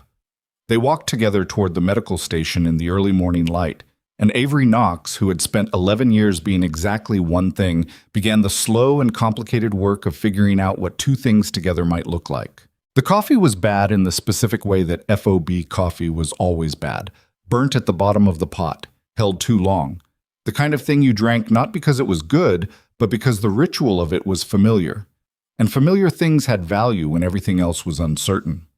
Avery drank it anyway, walking beside Reyes through the corridor toward the medical station, and thought about the word evaluation. 3 weeks. A joint team. A decision at the end of it about what she did next. She had spent 11 years building one version of herself. The version that was here, in this hallway, carrying a medical kit and a cup of bad coffee, was the product of deliberate choices made and maintained across a significant portion of her adult life. The version that Ward and Harlan and Soto were apparently now interested in was something she'd spent those same years trying to convince herself didn't exist. The thing about a wall you build inside yourself is that it doesn't actually change what's on the other side of it. You're doing the thing, Reyes said. What thing? The quiet thing where you're actually thinking very loud. Avery looked at her sideways. You don't have to figure it out today, Reyes said. Not unkindly, just as a fact. That's probably the one useful piece of advice I have. Avery drank her coffee. It tasted like mild regret and barrel residue. Noted, she said. Die, man. The evaluation team arrived on day 9. There were 3 of them, traveling under a joint authorization that identified their purpose as personnel capability assessment, without specifying capability or purpose beyond that. They were led by a major named Stellan Voss, tall, deliberate, with a sniper's physical economy in the way he moved, not a gesture wasted, and included a civilian psychologist named Dr. Nadira Osai and a medical officer, Colonel Priya Chandrasekhar, who was apparently the most senior trauma medicine specialist at Regional Command and had agreed to participate in the evaluation at Soto's request. Voss introduced himself in the medical station on their first morning with the handshake of a man who had evaluated many people and withheld assessment until he had data. "We have 3 weeks," he said. "We're going to use them." "What does the evaluation involve?" Avery asked. "Medical skills, first 2 days. We work with Colonel Chandrasekhar to establish a formal baseline on your trauma capability. Documentation, practical assessment, case review." He held eye contact. "After that, we move to the range." "What range?" "We're requisitioning a facility 40 minutes north of here. Adequate for the distance work. We'll run a progressive assessment over 6 days, fundamentals through extended range, wind and thermal conditions, stress scenarios." She nodded. "There's also the psychological component," Osei said, from where she was standing near the door with a tablet she hadn't yet used.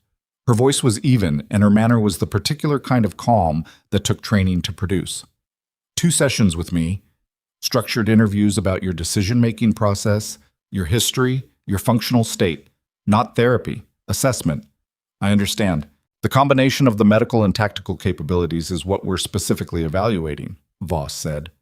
"Not each one in isolation. The question isn't whether you can do each thing. The question is whether you can do both things in the same operational space without one compromising the other."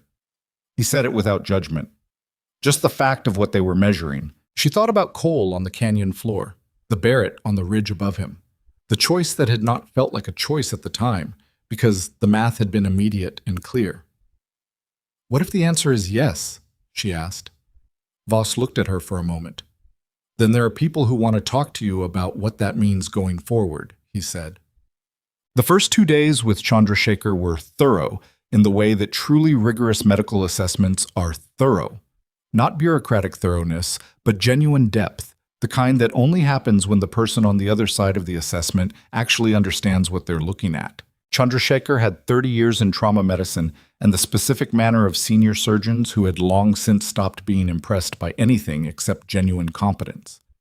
She reviewed Avery's documentation with the reading speed of a person who processed medical records at native fluency, asked questions that cut directly to the core of clinical judgment rather than technical knowledge, and ran a practical assessment on the second afternoon that involved a simulated multi-casualty scenario with 4 actors presenting different severity levels and a 3-minute window to triage, prioritize, and initiate treatment sequences.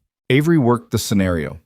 When it was over, Chandrasekhar stood quietly for a moment with her arms crossed and a notepad in her right hand. "Talk me through your triage sequence," she said. Avery walked through it. Chandrasekhar nodded at 2 points and wrote something at a third. "The penetrating chest wound. You went to him second. Walk me through that call." The head injury presented with more immediate airway compromise. Time to intervention on the airway was shorter. The chest wound was serious, but the patient had compensated breathing. I had maybe 90 seconds before that changed. And if you'd had 95 seconds instead of 90, I would have been wrong. Chandrasekhar wrote something else. "You know you would have been wrong," she said. "That's interesting. Being wrong under time pressure isn't a failure mode. It's just a constraint." Chandrasekhar looked up. "Where'd you get that?" "My father taught emergency medicine alongside everything else. He used to say that the conditions of a situation aren't excuses, they're parameters. You work within them or you don't." The colonel was quiet for a moment. "He sounds like someone worth knowing," she said. "He was." Chandrasekhar wrote a final note and closed the pad. "Your trauma capability is excellent," she said. Not effusive, just the assessment, delivered straight. "Your clinical judgment under simulated stress is above average for your experience level, possibly significantly above. I'll have a written assessment for Voss by end of day tomorrow." She paused. "The range work interests me. I want to observe one session. That's Voss's call. I'll ask him, she said. Medical officer's prerogative. I want to see the same person in both contexts. The facility Voss had requisitioned was called, on the administrative paperwork, Range Station Delmore, a remote installation 43 minutes north of Falcon Ridge that had been used intermittently for long-range qualification exercises and had the particular quality of a place visited infrequently and maintained just well enough to function. There was a main range building, 2 firing positions with concrete benches at the 500-meter mark, a spotting tower, and a series of target frames extending from 300 meters out to a posted distance of 1,400. The target frames at the far end were barely visible to the naked eye, indistinct rectangles in the haze. Voss ran the first session himself, which surprised her. She had expected range staff, controlled observation, clipboard assessments from a distance. Instead, Voss set up the spotting scope at the adjacent position himself, pulled on ear protection, and handed her the Barrett with the matter-of-fact ease of a man who had handled the weapon enough that it was unremarkable. Fundamentals first, he said. 500 meters. Winds light from the northwest, approximately 4 knots. Thermal activity is low this time of morning. He looked at her. Take your time. She settled into the prone position. The thing about a skill that's been dormant for years is that the top layer of it, the fluency, the ease, takes a period of reacquainting. But the structure underneath, the architecture that was built over years rather than months, doesn't actually go anywhere. It lives in the body, in the specific way muscle memory lives, not as recall, but as familiarity. The rifle's weight settled against her shoulder like something recognizing her rather than the other way around. She ran through the fundamentals without being told to. Natural point of aim, cheek weld, breathing sequence, trigger reset. 5 shots at 500 meters. She pulled the target, 4 in the center ring, 1 at the edge of it, pulled left at the last compression of the trigger. A flinch, minor but present. The same issue that had shown up on the first shot in the canyon. Left pull at trigger brake, she said, before Voss had a chance to. I see it. He was looking through the spotting scope. Do you know why? Same reason it happened in the canyon. Long dormancy produces anticipatory tension. I'm expecting the recoil before it happens. My finger is compensating. How do you fix it? Dry fire drills, 20 minutes a day for a week. It's a training issue, not a fundamental mechanics issue. Voss lowered the scope and looked at her. You self-diagnosed that before I said anything, he said. I noticed it in the canyon. I mentioned it in Ward's office. It's in the record. You volunteered a deficiency in your own capability for an evaluation that determines your future assignment. It's true, she said. What would be the point of not saying it? Voss held her gaze for a moment.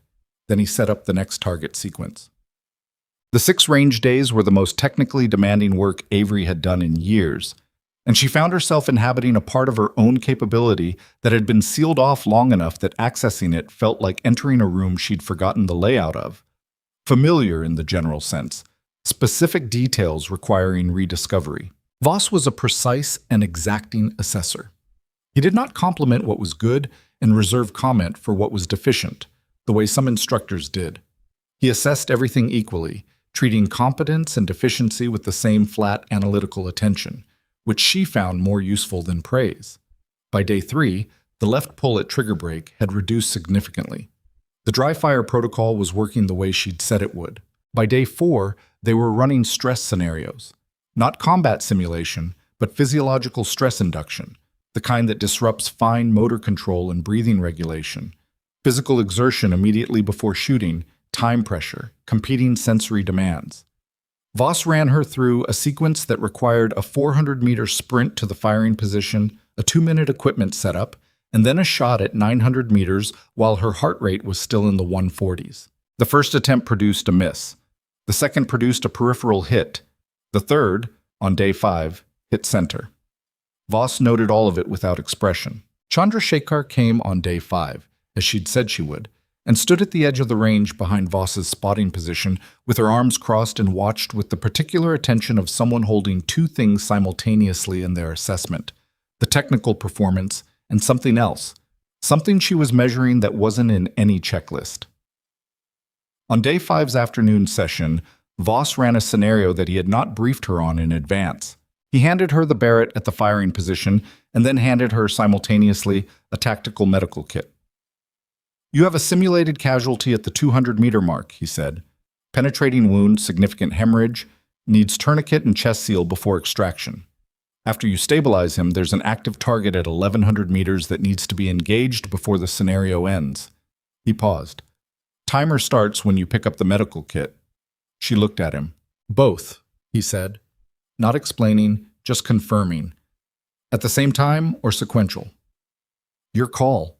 She picked up the medical kit and ran toward the 200-meter mark. The simulated casualty was a training mannequin with pressurized tubing that released a blood substitute fluid when the scenario began, realistic enough in volume and color to engage the procedural part of her brain fully.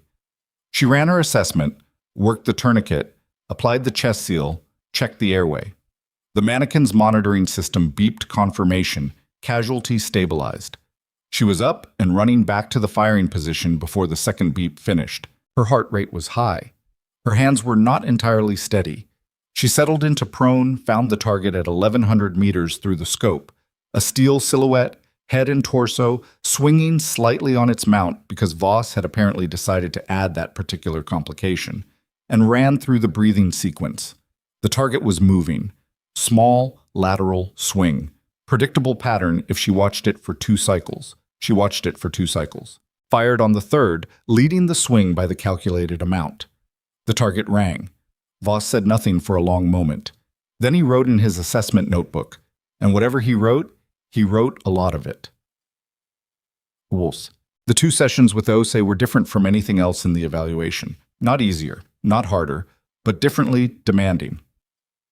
Ose's approach was structured in a way that was clearly therapeutic in technique, but deployed for assessment purposes, and the distinction required Avery to hold 2 things simultaneously: genuine engagement and the awareness that everything she said was being cataloged. The first session covered her history, her father, his training, the decision at 19, the 11 years of deliberate concealment, the canyon.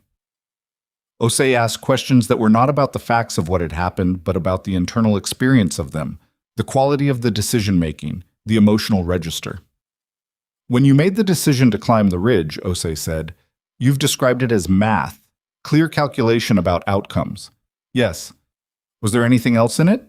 Avery considered. "Fear," she said. "I was afraid. That was present. It wasn't the governing thing, but it was there." "Did the fear interfere with the calculation?" "No." "Has fear ever interfered with your clinical judgment during medical work?" "No."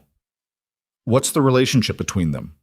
Fear and judgment, in your experience?" She thought about it. "Fear tells me the situation is serious," she said. "Judgment tells me what to do about it. They run simultaneously. They don't argue." Ose made a note. "The miss on the first shot," she said. "You've mentioned it several times. The flinch at trigger break. Why do you keep coming back to it?" "Because it was the part where I wasn't good enough." "You made a second shot that hit the target." "Yes." "And then neutralized the threat." "Yes." "So the miss was corrected. The outcome was successful." "The miss was still a miss," Avery said. "Someone could have died in the time between the first and second shot. The fact that they didn't doesn't retroactively make the miss acceptable. I want to know exactly what I did wrong, and I want to have fixed it before it matters again." Ose looked at her for a moment. "You don't accept partial credit," she said. "I don't accept partial credit in situations where partial credit means someone's dead." The second session was harder.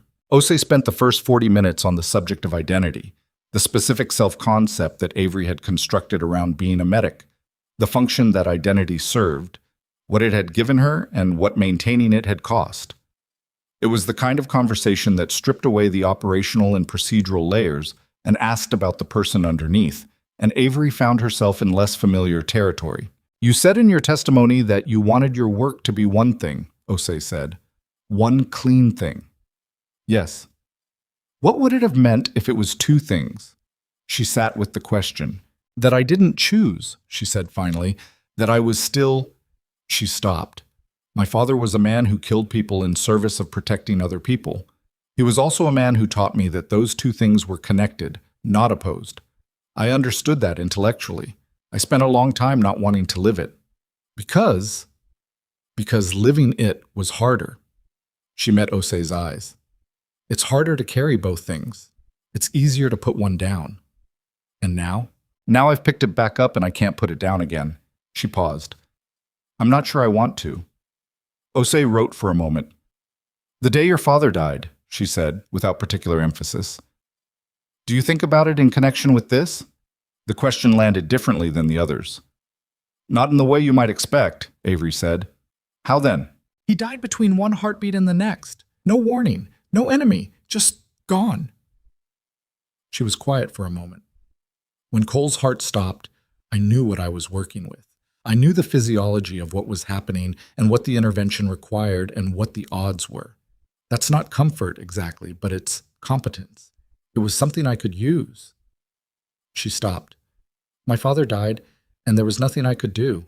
I hadn't been trained for that yet. I was 19. She looked at her hands. So, yes, I think about it, but not as grief exactly, more as a reason. Osei closed her notebook. I'm done, she said. Thank you for being straight with me. Was I? A slight pause. More than most. The evaluation concluded on a Thursday, 3 weeks and 1 day after it began. Voss presented his preliminary findings to Ward and Soto in a meeting Avery was not invited to, which was appropriate and also difficult. She spent the afternoon of that meeting performing inventory at the medical station with the focused attention of a person applying all available mental resources to a task that did not require them, because the alternative was waiting without anything to do, which she was not good at. Reyes came by at 1600 and sat on a supply crate. They've been in there 4 hours, Reyes said. I know. That's either good or bad. Yes. Helpful analysis. I try. Avery counted a box of ampoules for the second time. Same number as the first time. She put them away. I don't know what I'm hoping for, she said. That's the honest answer. I don't know what outcome I want from this. Reyes tilted her head. You want to keep doing the medical work, she said. Yes. And? Avery was quiet for a moment. And I want to stop pretending the other thing doesn't exist, she said. I want those two things to not be in opposition. I want... She stopped. I want what my father thought was possible. I just don't know if anyone else agrees that it's possible. Reyes was quiet for a beat. For what it's worth, she said, I've watched you work for 9 weeks, medical work. You're the best I've seen at this level. And what happened in that canyon? She stopped. Some people are good at one thing. You're not one of those people. Whatever they decide in there, that's true. Avery looked at her. Thank you, she said, and meant it without condition. At 18:23 hours, Ward's office door opened and Farrow appeared in the corridor. Knox, she said, Commander Ward would like to see you. The room was arranged differently than it had been before. Voss was there, seated at one side of the table, Chandrasekhar at the other. Osei stood near the window. Soto occupied the same chair as before, folder closed on her knee, expression containing the same careful neutral assessment. Ward was standing. On the table, between the folders and the water glasses and the detritus of a 4-hour meeting, there was a single sheet of paper. Sit down, Ward said. She sat. Voss, Ward said. Voss opened his assessment folder. Trauma medicine capability, assessed as high proficiency, above standard for rank and experience. Clinical judgment under simulated stress, assessed as exceptional, specifically in multivariable triage environments. He didn't look up as he read. Long-range precision capability, assessed initially as high proficiency with identifiable rust consistent with dormancy. At Day 6 assessment, after self-directed remediation, performance elevated to advanced proficiency. Extended range accuracy at 1,100 and 1,400 meters under stress conditions, assessed as notable. The specific combination of disciplines, Voss paused. There is no existing assessment rubric for what Knox demonstrated in the Redstone Pass engagement or in the Day 5 range scenario. The closest comparable designation in our framework does not fit. He closed the folder. It doesn't fit, he he said again, looking at Ward rather than Avery, because the framework wasn't built for this. It was built assuming these capabilities exist in separate people. Soto leaned forward slightly, the first movement she had made since Avery sat down. What we're proposing, she said, is not a standard assignment. There is a program, currently in development, not yet formally operational, that addresses a specific gap in our operational capability. Personnel who can provide precision fire support and immediate trauma care within the same engagement, in environments where carrying separate specialists is not feasible. She looked at Avery steadily. There is no formal designation for this role yet. If it is formalized, you would be the first person in it. The room was very quiet. The record, Ward said. The order violation, the unauthorized weapons use, these remain in your file. They are not expunged. What I've written in the after action characterizes the violation in the context of life-threatening circumstances and operational necessity. He paused. It is not an exoneration. It is an accurate account of what happened and why. She nodded. The career-ending consequence I promised you, he said. She braced slightly. Was based on my understanding of what you were. He held her gaze. My understanding was incomplete. He picked up the single sheet of paper from the table. This is a formal assignment modification, he said. It places you in detached status pending the formalization of the program Soto described. Operationally, you continue your medical duties here. You are also available for additional assessment and development work as required by Regional Command. He set the paper down. You don't have to sign it today. She looked at the paper. She thought about her father, the porch, the heat lightning, the two pieces of equipment he'd placed in front of her on the training table, side by side, when she was 14, a medical kit and a rifle, and said without ceremony, "These are not enemies. They're just tools. The question is never which one. The question is when." She picked up the pen. She signed it. Nobody in the room said anything immediately. Voss capped his assessment folder. Chandrasekhar looked at the window. Osei remained still with the steady attentiveness that was her consistent register. Ward picked up the paper, looked at her signature, set it down. "Welcome to something we don't have a name for yet," he said. It was the least ceremonial thing anyone could have said, and it was exactly right. She stood up, shook Ward's hand. His grip was firm and unambiguous. The shake of a man updating a prior assessment all the way to its conclusion, and then Voss's, and then Chandrasekhar's. Osei gave her a nod rather than a handshake, which was consistent with everything else about Osei. At the door, she paused. She turned back. "Voss," she said. "The Day 5 scenario. The mannequin, and then the 1100-meter shot." He looked at her. "The target was swinging," she said. "That wasn't in the briefing." "No," he agreed. "It wasn't." "Did everyone get the swinging target?" A pause. "No," he said. She held his gaze for a moment. "Good," she said, and walked out. But the corridor outside Ward's office was empty. The phobe had the particular evening quality of a place settling into its routines, the sounds of it familiar by now, the generator hum, the distant radio traffic, the mess hall noise that peaked at this hour and would fade by 2000. She stood in the hallway for a moment. What she felt was not elation and was not relief, and was not the clean, satisfying resolution of a thing completed. It was something with more texture than any of those, the specific feeling of a door opening onto a room she had not been in before, not certain of what the room contained, certain only that she was standing at the threshold. Her father had written in one of his training logs. She had read it years ago and committed it the way she committed things that mattered, that the hardest thing about capability wasn't developing it. It was accepting the responsibility that came with it.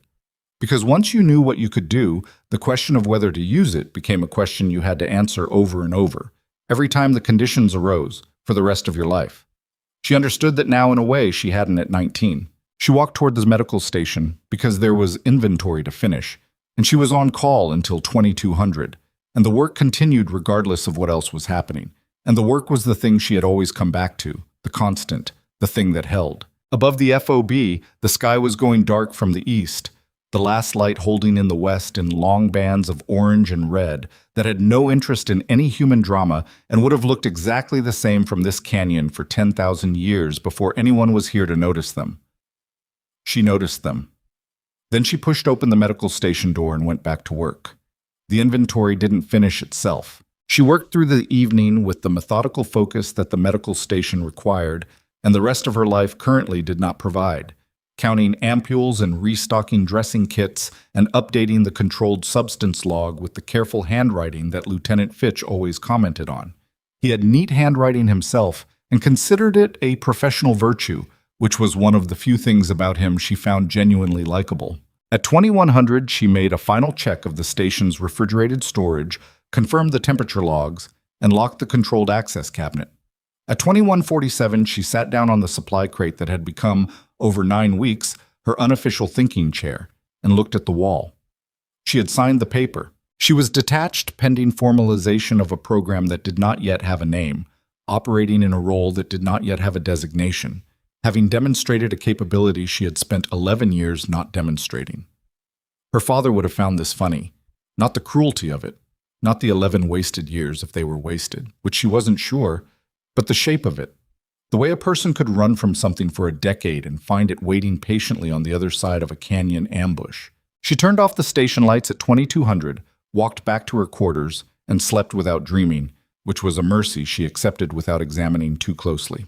Yes. The formal debrief happened 6 days after she signed the assignment modification. It came without the 2 days' notice she'd been told to expect. A runner appeared at the medical station at 0847 on a Tuesday morning with a message from Ward's office. Conference room, 1,000 hours. Bring nothing except yourself. She arrived at 0957, 9. The conference room was not Ward's converted storage office. It was the actual conference room at the FOB's administrative building. A real table, real chairs, a wall screen that was currently displaying a map of the regional operational area. There were 7 people in the room. Ward sat at the head of the table. To his right, Farrow, with her tablet and her recorder, the same configuration as the original statement. Voss, with his assessment folders. Soto, who had apparently not left the region in the intervening weeks, or had returned, Avery wasn't sure which. Harlan, in his nondescript gear, looking exactly as forgettable as he had the first night. The 2 faces she didn't know were both in uniform. A brigadier general named Stroud, she read the nameplate when he turned slightly, and a colonel whose nameplate read Marin. Stroud was 60, silver-haired, with the physical stillness of very senior officers who had learned to conserve authority by not spending it on small things. Marin was younger, possibly late 40s, with the particular brand of watchful intelligence that senior intelligence-adjacent officers developed as an occupational trait. 7 people in a room for her debrief. She was a petty officer. She sat down. For the record, Farrow said, starting the recorder, this is a formal debrief and review session convened to discuss the findings of the Personnel Capability Assessment conducted at Falcon Ridge FOB and Range Station Delmore, and to determine the operational disposition of Petty Officer Second Class Avery Knox. Stroud spoke first. He had the voice of a man who had not needed to raise it in years. I've read all the documentation, he said. Ward's after action, Voss's assessment, Farrow's record of the original statement, Cole's report. He looked at Avery with the calm, measuring attention of someone who routinely made significant decisions about people and had made his peace with the weight of that. I want to hear from you directly, not the record. You. She looked back at him. What specifically? Walk me through the decision you made in the canyon. Not the sequence of events, I have that. The decision. What you weighed, what you discarded, what you chose. She walked him through it. She did it without drama and without minimizing, the same honest accounting she had given in every version of this conversation since it happened. And Stroud listened with his hands flat on the table, not writing, not moving, just taking it in. When she finished, he was quiet for a moment. You said you weighed Ward's order, he said. Yes. And chose to violate it. Yes. In your judgment, were you right? She held his gaze. In my judgment, the convoy survives if I go up that slope, and doesn't if I don't. That was the calculation. Whether the order should have been violated is a different question. Answer that one. The order was reasonable when it was given, she said. Ward didn't know what I could do. He was making a decision based on available information, which didn't include my full capability. If he'd known... She paused. I don't know if he would have given a different order. That's his to answer. But the order was given in good faith, and I violated it. And I do it again, and I understand what that means about me as a subordinate. Stroud looked at Ward. Ward's expression was unreadable.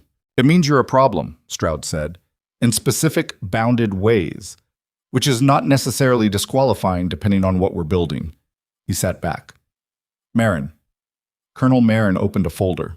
The program Soto briefed you on is currently designated Project Helix, Marin said. It's been in development for 18 months. The core concept is a two-capability operator, precision medical and precision tactical, embedded in small unit environments where logistical constraints prevent full team deployment. She looked at Avery directly. We've screened 41 personnel. We have not qualified anyone. The capability combination is rare, and finding it in someone who is also psychologically and temperamentally appropriate for the specific operational requirements is rarer.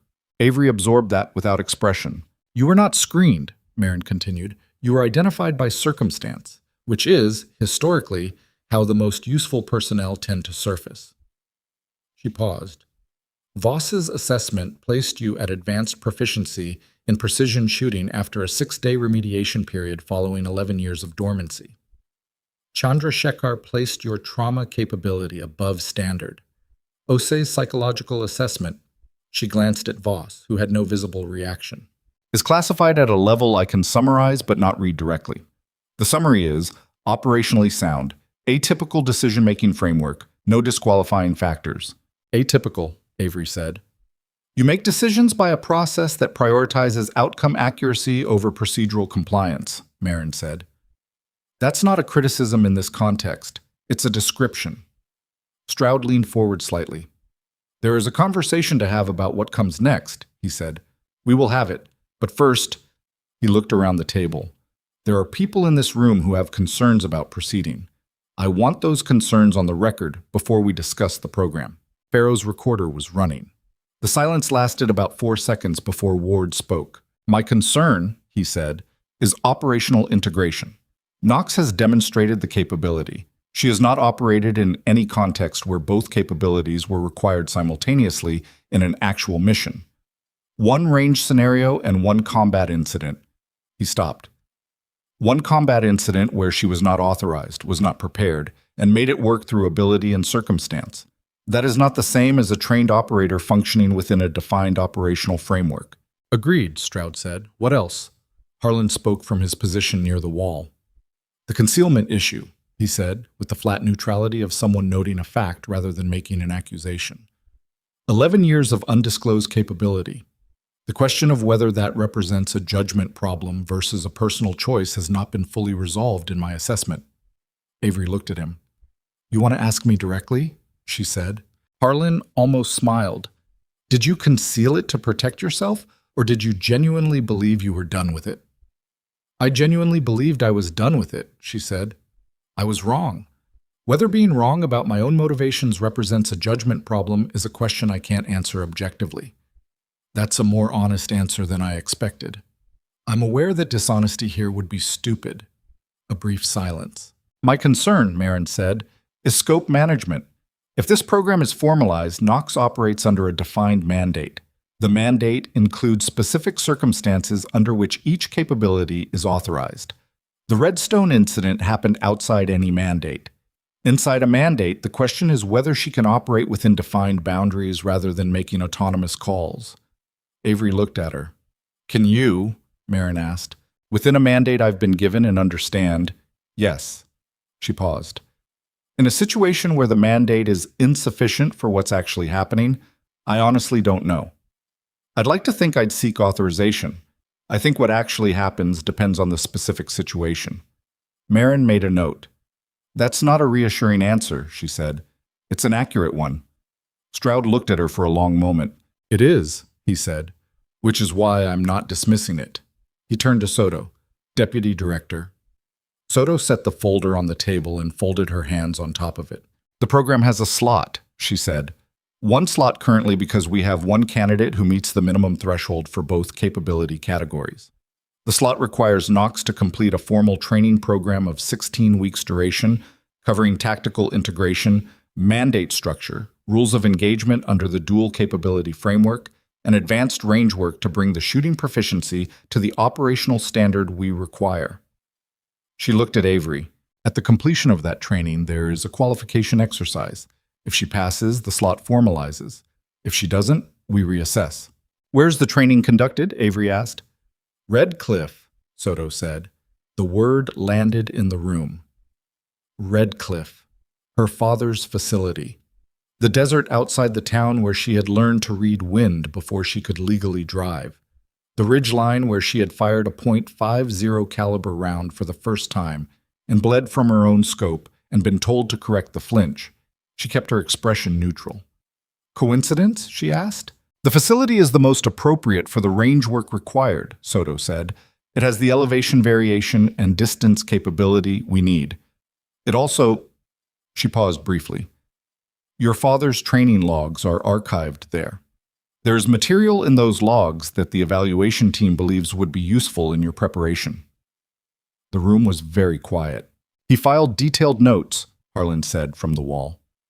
On every session, your progression, the specific corrections, the drills that were most effective for your particular physical profile. They're thorough in a way that suggests he expected someone else to use them eventually. She had not known about the logs in that level of detail. She sat with that for a moment.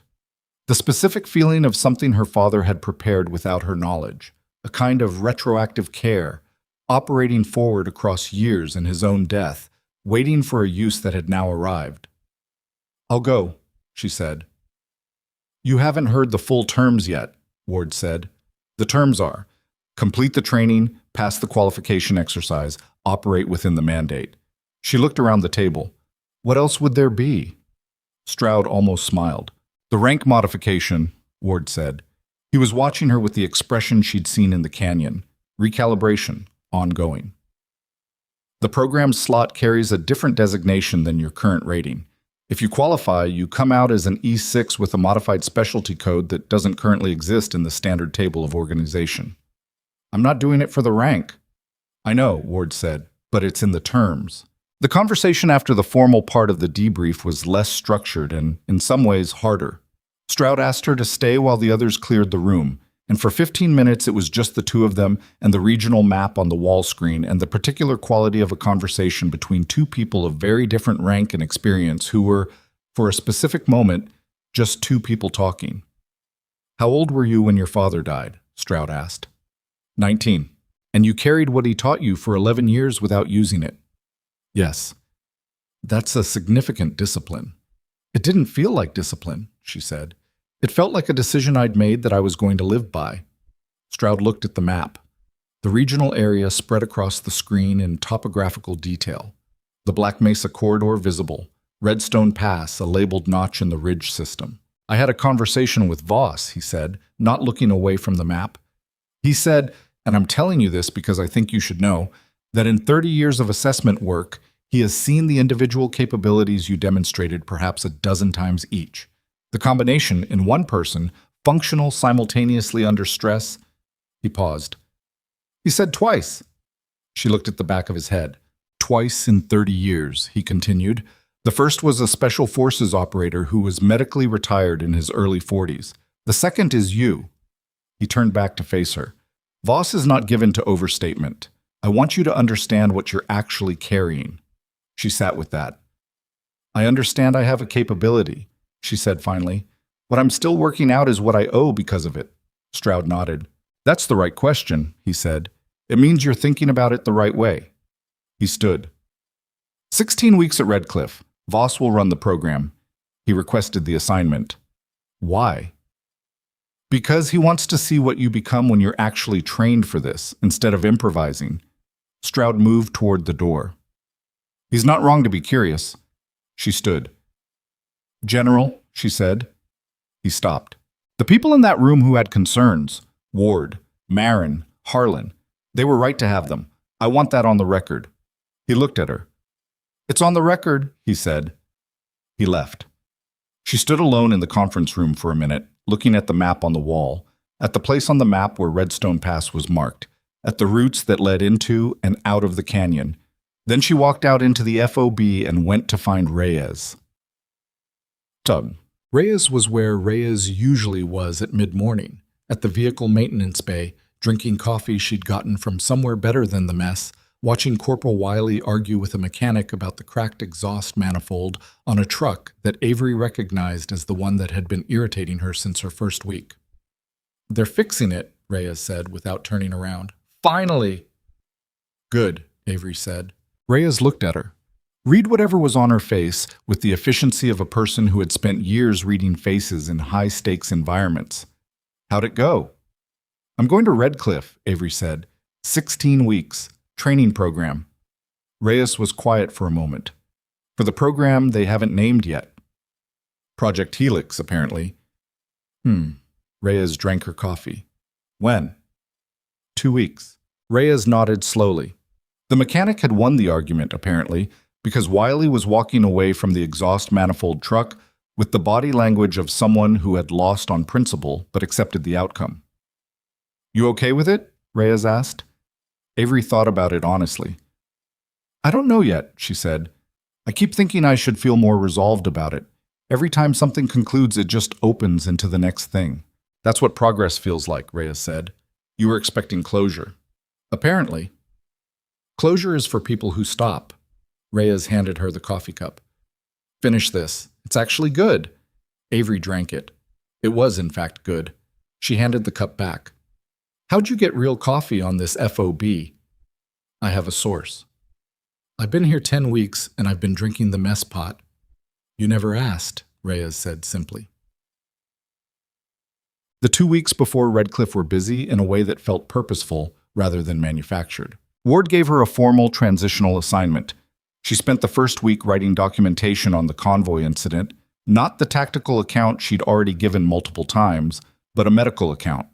The complete clinical record of every intervention she'd performed from the moment the RPG hit to the moment Cole was loaded onto the medevac. Timelines, decision rationales, outcome assessments, the kind of documentation that training programs used as case studies. Chandrasekhar had requested it before leaving the FOB. Avery wrote it with the same care she gave everything clinical, not because she was being assessed anymore. The assessment was finished, but because it was the right way to do it. The second week, she spent time with Fitch going over the medical station's protocols and preparing the handover documentation for whoever would cover her duties during the 16 weeks at Redcliffe.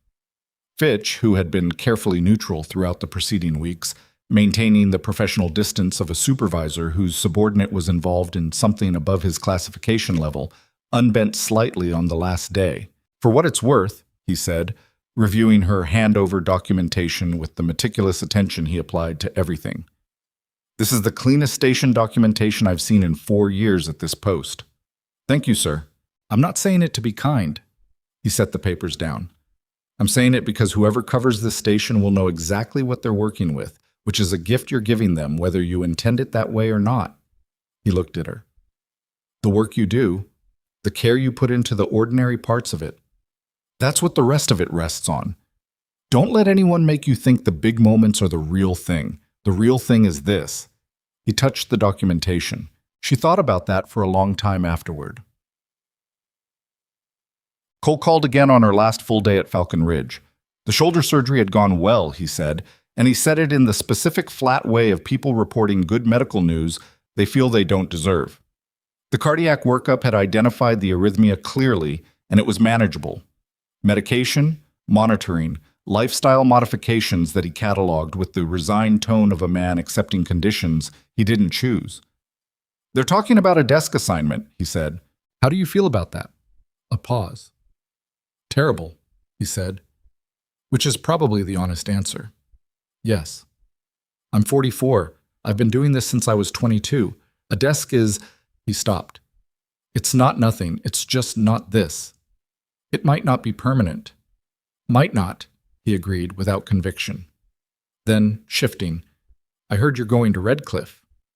"News travels. In this organization faster than you'd think." A pause. "I trained there years ago. Different program. The elevation work is serious. The range has a 500-meter elevation change between the low and high positions, affects ballistics significantly. Your father, he'd know that range. He worked there. I know. His logs are there. Did they tell you that? Yes. Good.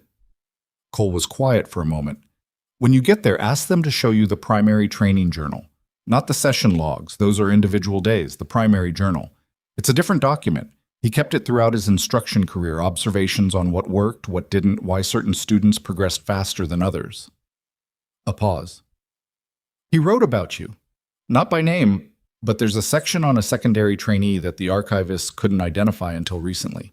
I know about it because Voss was briefed on it, and he mentioned it to me when I called him last week. She was very still. What did he write? She asked. I don't know specifically, Cole said, but Voss said it changed how he approached the evaluation. Another pause. I thought you should know it exists before you get there. She sat with that. Thank you, she said. Don't. The word was a reflex. Then, softer. Take care of yourself up there. Red Cliff is remote. The facility's good, but it's isolated and 16 weeks is long. I've been at this FOB for 10 weeks. Falcon Ridge has other people. Red Cliff has the mountains and Voss is... He paused. Voss is excellent. He's also difficult. You've seen the assessment version. The instruction version is different. Noted. And Knox. He stopped, and she could hear him working out whether to say what he was about to say. Cole, you saved my life, he said, on the floor of that canyon. And I've been struggling with it's not something I know how to carry easily, being owed that. You don't owe me anything. I know that's the right thing to say. I don't know if it's actually true. She thought about the canyon, his hands, limp, the compressions, the count, the way a pulse returns. Not gradually, not neatly, just absent and then present.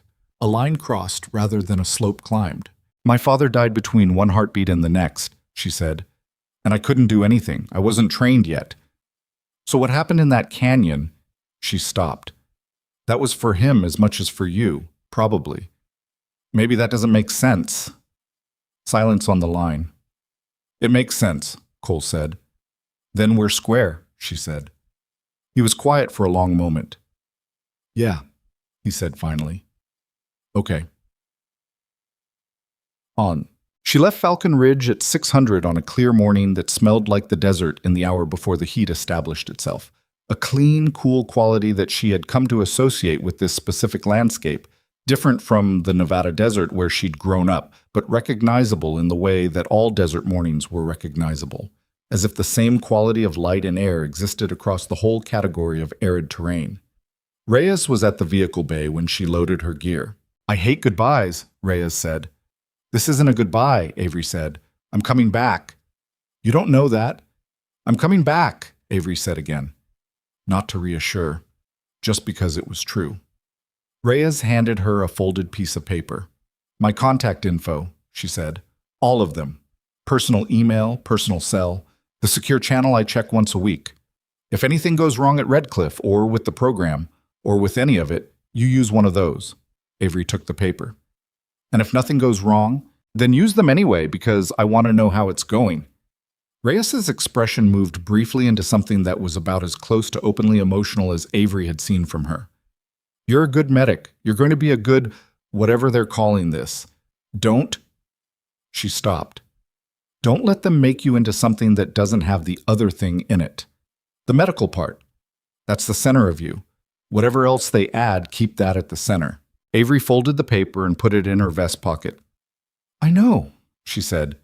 She got in the vehicle. Wiley was driving. She'd volunteered, apparently, which Avery had only found out the morning of. They drove for 20 minutes in companionable silence before Wiley said anything. For what it's worth, Wiley said, eyes on the road, I've driven a lot of people to a lot of things. Most of them are either nervous or trying to pretend they're not nervous. Avery looked out the window at the desert scrolling past.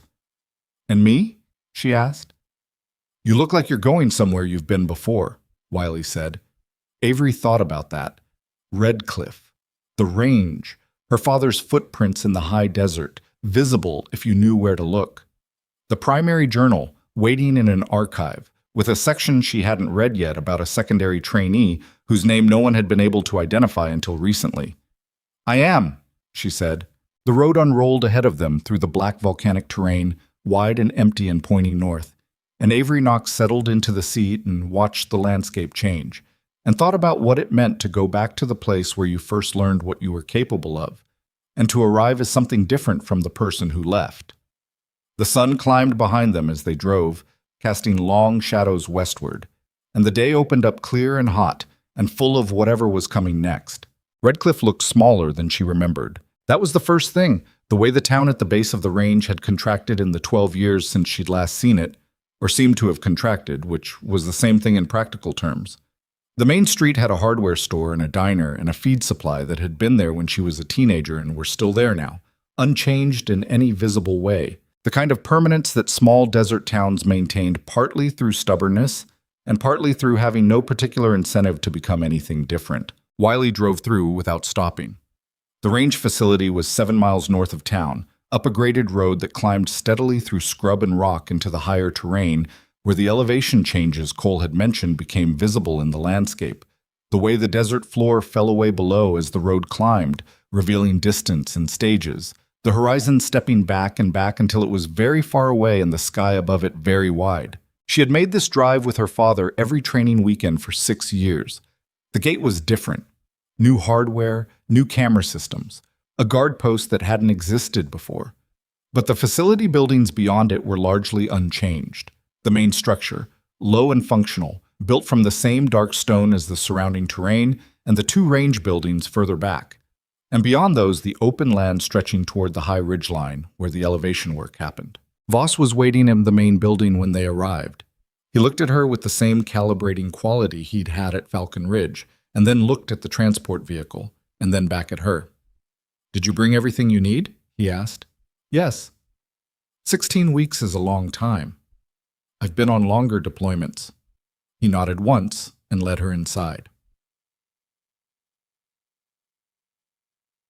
The facility had 4 other residents during the period she was there, 2 range maintenance personnel who lived on site, a logistics coordinator named Brewster, who managed the administrative side and cooked better than any military facility cook she had ever encountered, and an older man named Holst, who turned out to be the facility archivist and who had apparently been waiting for her arrival with specific intent. Holst found her on her second evening. She was on the outside bench behind the main building, watching the last light go off the high ridge, when he appeared with the unhurried movement of a man in his late 60s who had learned that hurrying was rarely necessary. "You're Knox's daughter," he said, sitting down on the far end of the bench without asking. "Yes? I've been here 23 years. I was here when your father was instructing." He set a folder on the bench between them, not pushing it toward her, just setting it there. He was the best instructor this facility ever had. Not the most decorated, not the most technically precise, though he was that too. The best in terms of what he actually made people into. She looked at the folder. "Is that the primary journal?" "Yes." He didn't look at it. "I've been the custodian of it since he died. Wasn't sure what to do with it for a long time. When they called and said you were coming," he shrugged slightly. "I made a copy for the evaluation team, as requested. This is the original." He stood. "I'll leave it with you. You can return it to the archive when you're ready." He walked back inside. She sat for a while before she opened it. The journal was a standard-issue hardbound notebook, military green, the kind that was issued in bulk and cost nothing. Her father's handwriting filled it, dense, precise, the handwriting of a man who thought carefully about what he was putting down and didn't waste space. The pages were dated across a span of 11 years of instruction work, from his first contracted course through the year before his death. She found the section Cole had mentioned 60 pages in. It was headed simply, Secondary Trainee, Redcliffe Series, 2003 to 2009. She read it in the failing light, turning pages until Brewster's porch light came on behind her, and she had enough illumination to continue. Her father had written about her the way a scientist records an anomaly, not with sentiment, but with the specific careful attention of someone observing something that didn't fit the existing categories and needed to be documented accurately. He described her progression in technical terms. The flinch correction, the wind reading development, the specific sessions where something clicked and the ones where it didn't. He described her mistakes without minimizing them and her strengths without inflating them. And then, near the end of the section, written in handwriting that was slightly different from the rest, slower, more deliberate, possibly added later, a paragraph that was not technical. She doesn't know yet what she has. She knows she's good. She doesn't know she's rare. I've been debating whether to tell her, and I've decided not to, not yet. The knowledge of what you're capable of, given too early, before the character is formed enough to carry it, can collapse the very thing it describes. She needs to find out the way anyone finds out about the essential things, through circumstances that require it of her. I trust those circumstances will come. I worry about whether I'll be there when they do. If I'm not, whoever reads this, if you're in a position to help her when that moment arrives, do it. She'll resist. Do it anyway. She closed the journal. She sat in the porch light for a long time with it closed in her hands, not thinking about anything in particular, just sitting with the specific weight of a thing her father had written that had been waiting years for her to read, and the particular quality of being known by someone who was no longer alive to know you, which was one of the stranger and more persistent experiences of grief, that it kept arriving in new forms, unexpected, in places you hadn't thought to look. She was not crying. She noted this without attaching much to it. She simply felt the thing, and held it, and let it be what it was.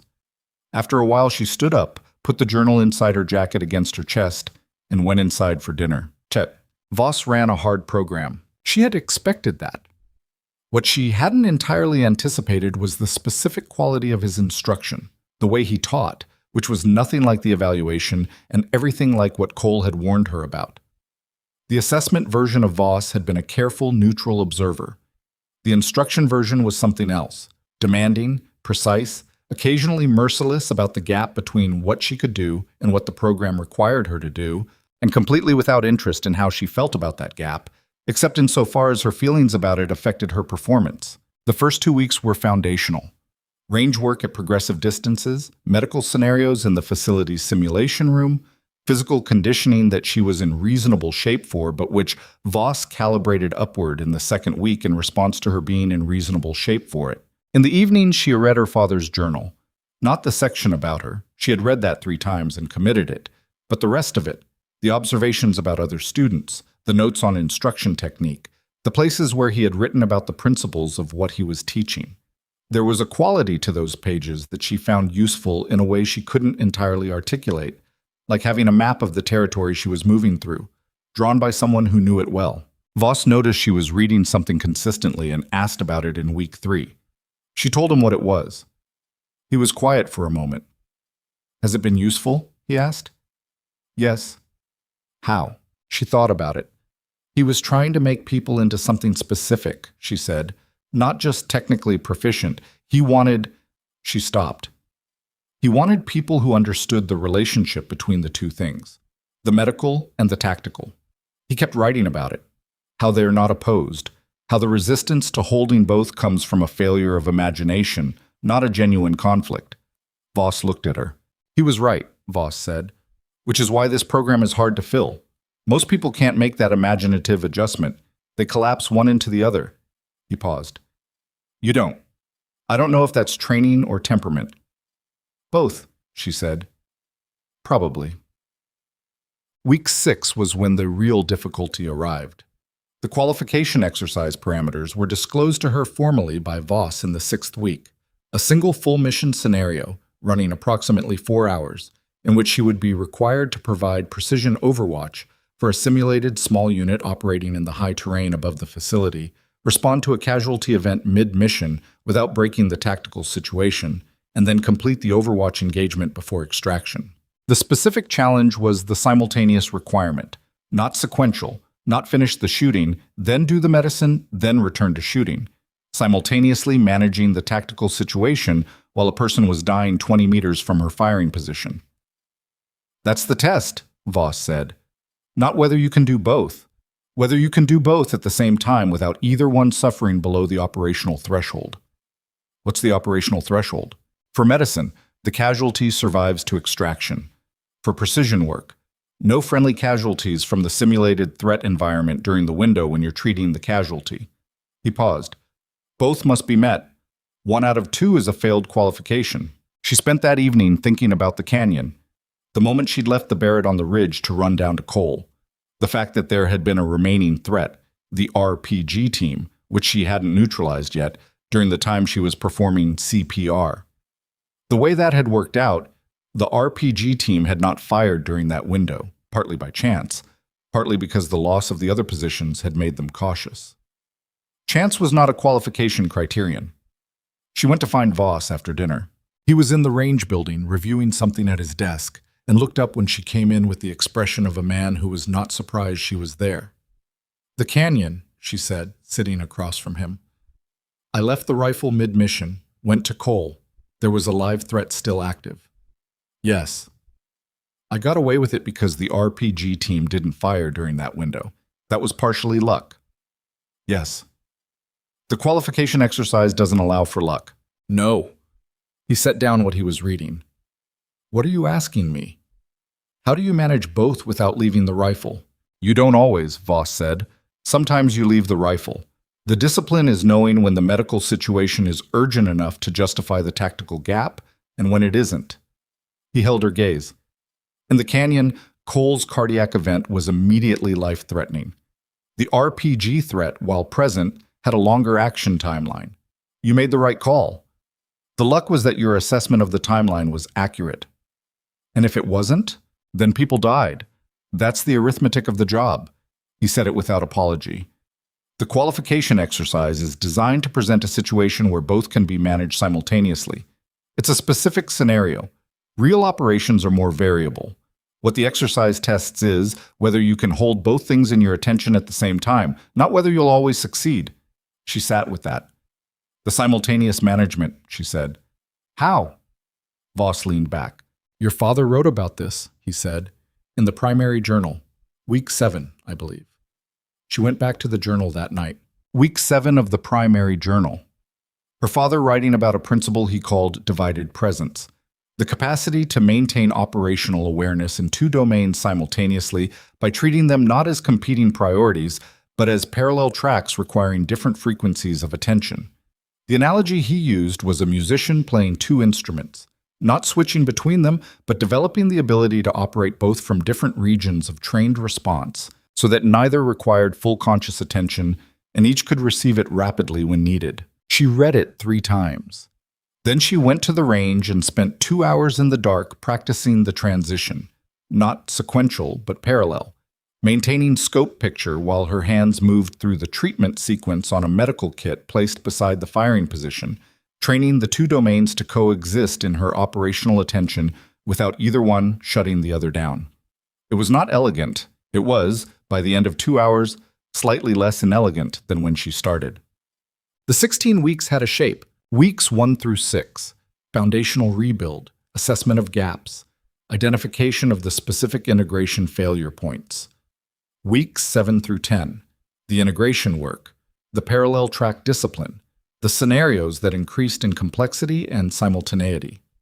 Weeks 11 through 14, the stress conditioning, the scenarios run at full physical and cognitive load, the sessions that ended in failure more often than not, and were reviewed without judgment and rerun the following morning. Weeks 15 and 16, the consolidation, the practice qualification runs, and then the real thing. She did not always succeed in the practice runs.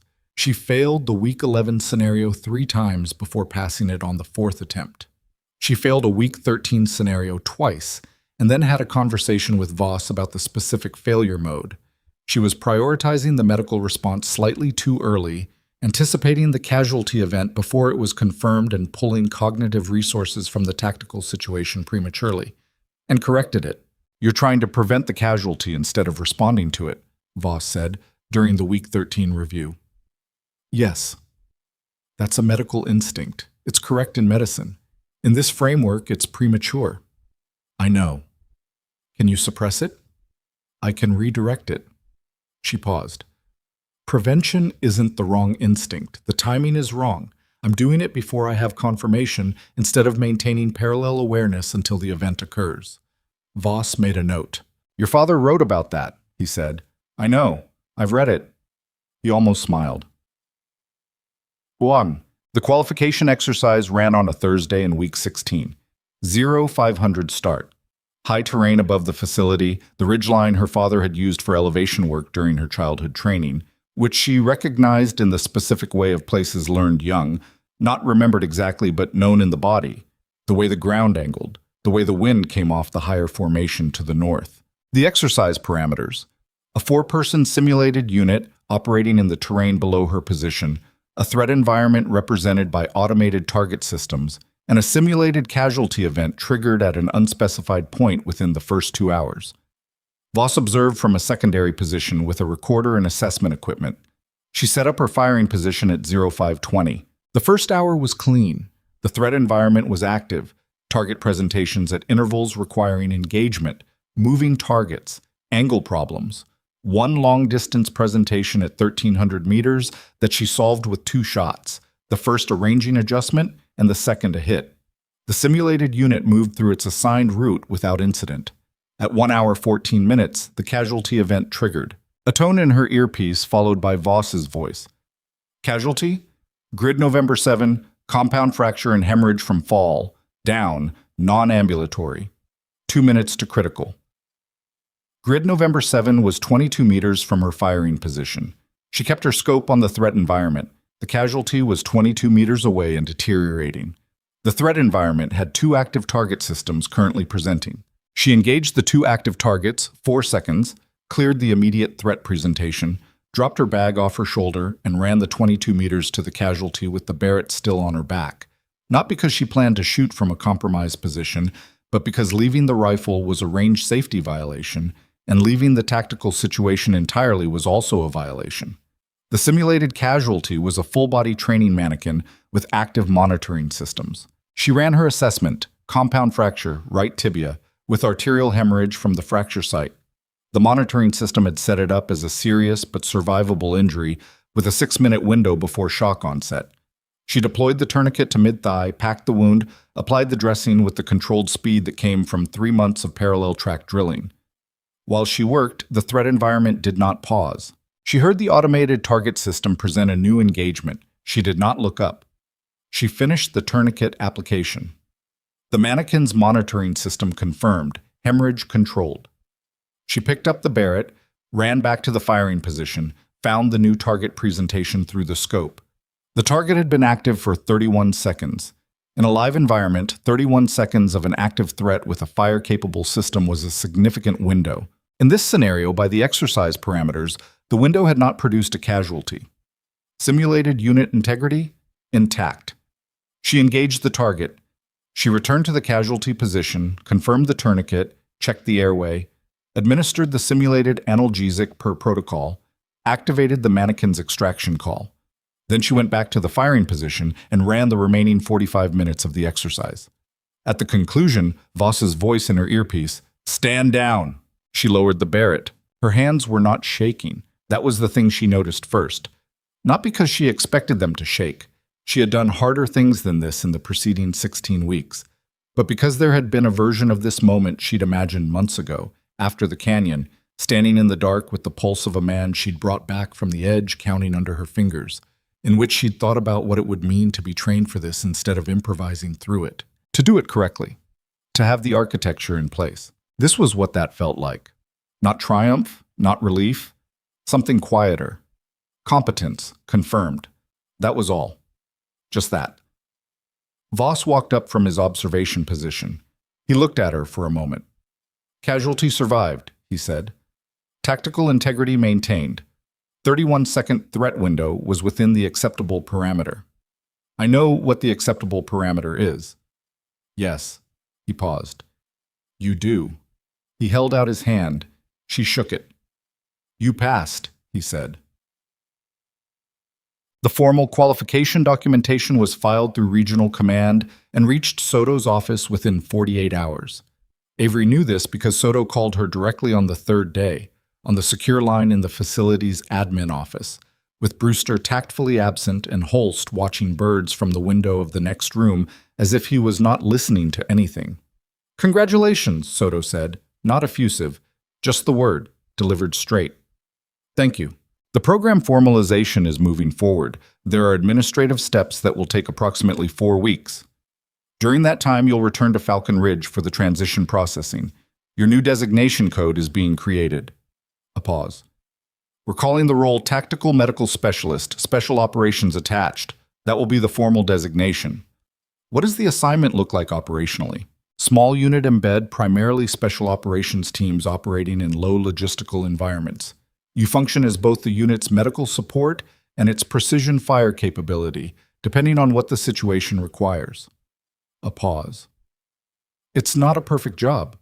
The mandate structure has been written carefully, but real operations will present things the mandate didn't anticipate.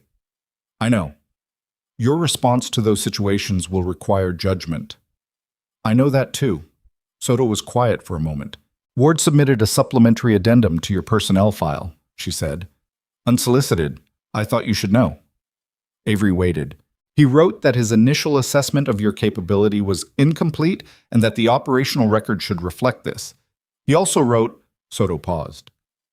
He wrote that the order violation at Redstone Pass, while documented, should be understood in the context of a commander who did not know the full capability of the personnel under his command and that the outcome demonstrated the limits of orders that outrun their own information. She was quiet for a moment. That's... She stopped. It was not requested, Soto said. He chose to write it. She sat with that. Ward, at his folding table in his converted storage office, writing a document that complicated his own authority narrative. A man updating his assessment all the way to its logical conclusion. Tell him thank you, she said. You can tell him yourself when you get back to Falcon Ridge. The last night at Redcliffe she spent on the high ridgeline. Not with the rifle. She left it at the facility. She climbed the ridgeline in the last hour of light with nothing except her jacket and the primary journal, which she had returned to Holst that afternoon and which he had, after a moment, handed back to her. It should stay with you, he said. He'd have wanted that. She sat on the rock shelf that her father had used as the high firing position for 6 years of her childhood training and looked at the desert below. The facility building small in the middle distance, the road winding down through the scrub toward the invisible town, and beyond that, the flatlands opening out until they met the horizon, which was very far away. She opened the journal. She didn't read it. She had read it. She just held it and looked at the landscape and thought about the specific distance between age 12 and the present, and all the things that lived in that distance. Her father had not gotten to see this. That was still true and would always be true. The grief of it was familiar now, not sharp, not disabling, but present, a companion she had learned to carry without being defined by. He had prepared something for her. He had trusted that circumstances would require it of her, and had been right, and had done the work of making the preparation available even after he was gone. That was a specific kind of love, not dramatic, not demonstrative, just the quiet, thorough work of a person who saw what someone else was and built scaffolding for it, just in case. She closed the journal. The desert went dark in the way that desert darkness arrived, not gradually, but in stages, the light withdrawing in sections until the stars filled the space it left.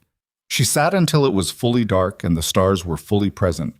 Then she climbed down and packed her gear and slept.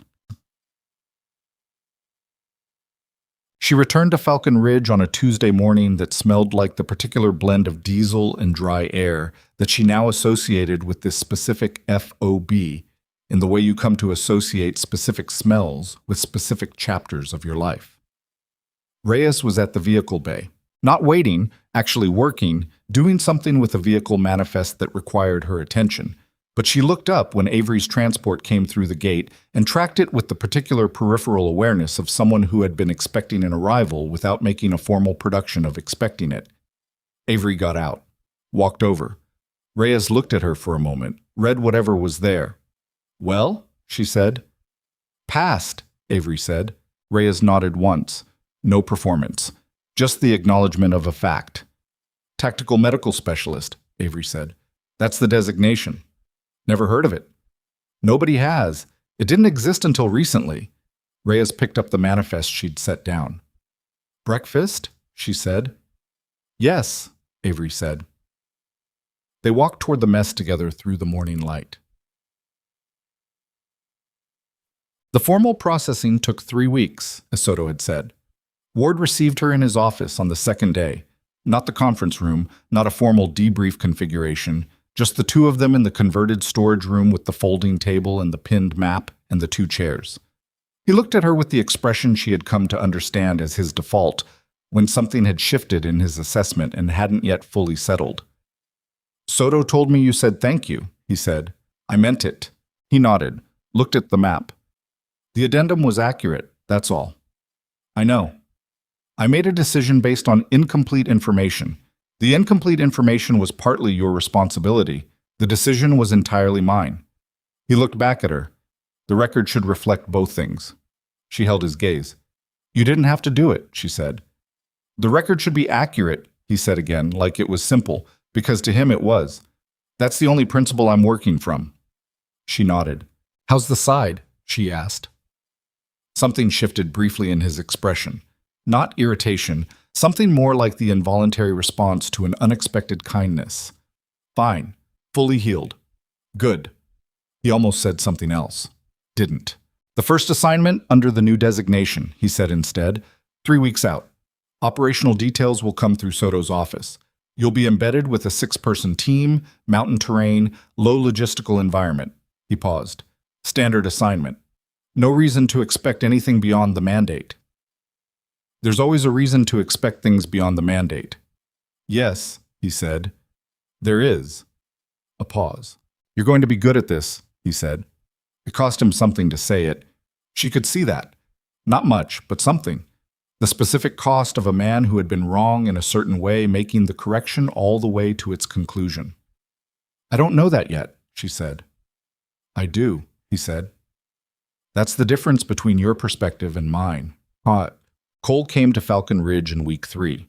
Not in any official capacity. He had no official capacity yet, his desk assignment being what it was, but as himself, making a drive that took most of a day and arriving at 1600 on a Wednesday afternoon with his arm in a post-surgical brace and the specific energy of a man who had made a decision about something and was acting on it before he could reconsider. Avery met him in the vehicle bay. He looked better than he'd sounded on the phone, more present. The cardiac event and the surgery and the weeks of recovery had taken something from him physically, a visible reduction in the compressed readiness that had been his baseline register, but had left something else in its place, something she didn't immediately have a name for. They walked to the mess because it was the nearest available place with chairs, and sat across from each other with coffee and were quiet for a moment. The desk assignment, he said. They're making it permanent. I know, Reyes told me. I accepted it. He said it like he was still working out what he thought about that. Last week, signed the paperwork. He looked at the table. The cardiologist said full field duty is off the table permanently. The arrhythmia is managed, but the risk profile under sustained operational stress is, he stopped, unacceptable. I'm sorry. Don't be. I'm 54. Shh. He caught himself. 44. I keep saying 54. I don't know why. He looked up. I'm 44. I had 22 good years in the field. That's not nothing. It's not nothing, she agreed. He looked at her for a moment. The desk is training and doctrine, he said. Long-range qualification standards, curriculum review. The kind of work that... He paused. The kind of work that shapes what people become before they're ever in the field. She held his gaze. That's important work, she said. I know it is. He said it without full conviction. Then, more honestly, I'm going to need to believe that more than I currently do. But I know it's true. She thought about her father, the primary journal, 23 years of careful observation written down for the benefit of people he would never meet, including one person he hadn't expected to write to but had anyway. The instruction work your father did, Cole said, as if reading the direction of her thought. It shaped you. 20 years later, it still shaped you. He wrote those logs without knowing who would read them or when. I know. That's the long game, Cole said. That's what the desk is. She watched his face. You're going to be good at it, she said. He was quiet for a moment. That's what Ward said to you, he said. Reyes told me. Yes. How'd it feel? She thought about it.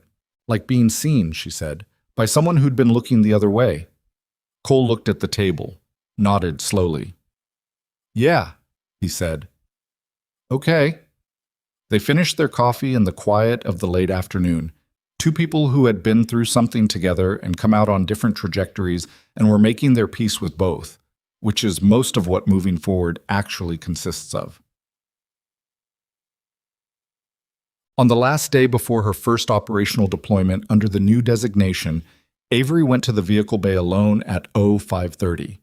The sky was pre-dawn dark and the temperature had dropped overnight in the way that desert temperatures dropped, sharply and completely, so that the morning felt like a different season from the afternoon before. She sat on the hood of a parked transport, warm from the engine that had been running earlier, and looked at the FOB in the dark. She had her medical kit with her. She had the Barrett in its case at her feet. She sat with both of them and thought about her father's sentence.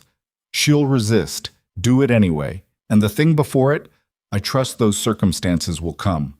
The faith of a man who had been right, who had prepared for something he wouldn't live to see, prepared it with care and thoroughness and a particular kind of trust in the future. She picked up the medical kit, set it back down, picked up the case, set it back down. She wasn't choosing between them. That had never actually been the choice. The choice had always been about what she was willing to carry, not which tool to use, but whether she was willing to be the kind of person who carried both without pretending one of them didn't exist. She was that person now. She had probably always been that person. She just needed the canyon and the ridge and 16 weeks in the high desert with her father's words in her hands to admit it.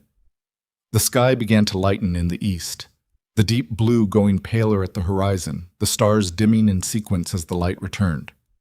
Reyes appeared from the direction of the barracks with 2 cups of the good coffee. She didn't say anything, just sat down on the hood next to Avery, handed her a cup, and looked at the same sky. They sat together in the early light, 2 people who had found each other in a place neither of them had chosen, which is how most of the real things in a life begin, not by design, but by showing up somewhere and meeting someone who sees you clearly and decides to stay in the vicinity. The FOB came awake around them, the generator hum, the radio traffic, the sound of a day beginning its business. Avery picked up the medical kit and slung it over her shoulder, picked up the Barrett case and held it in her right hand. "Ready?" Reyes asked. She thought about the question. "Yeah," she said, "I think I am." She walked toward the staging area in the morning light, carrying both things without apology, without performance, without the weight of a decade's resistance bearing down on what was, in the end, simply who she was. The convoy staged at 0600. She loaded her gear, took her position, and waited for the day to require whatever the day required. It was enough. It had always been enough. Just the willingness to carry what you are, all of it, the parts that heal and the parts that protect, and to trust that knowing when to use each one is the whole of what being ready means. Some people spend a lifetime choosing between who they were taught to be and who they are. The ones who make it through are the ones who finally understand. You were never meant to choose. You were meant to carry both and to know, without flinching, which hand the moment requires.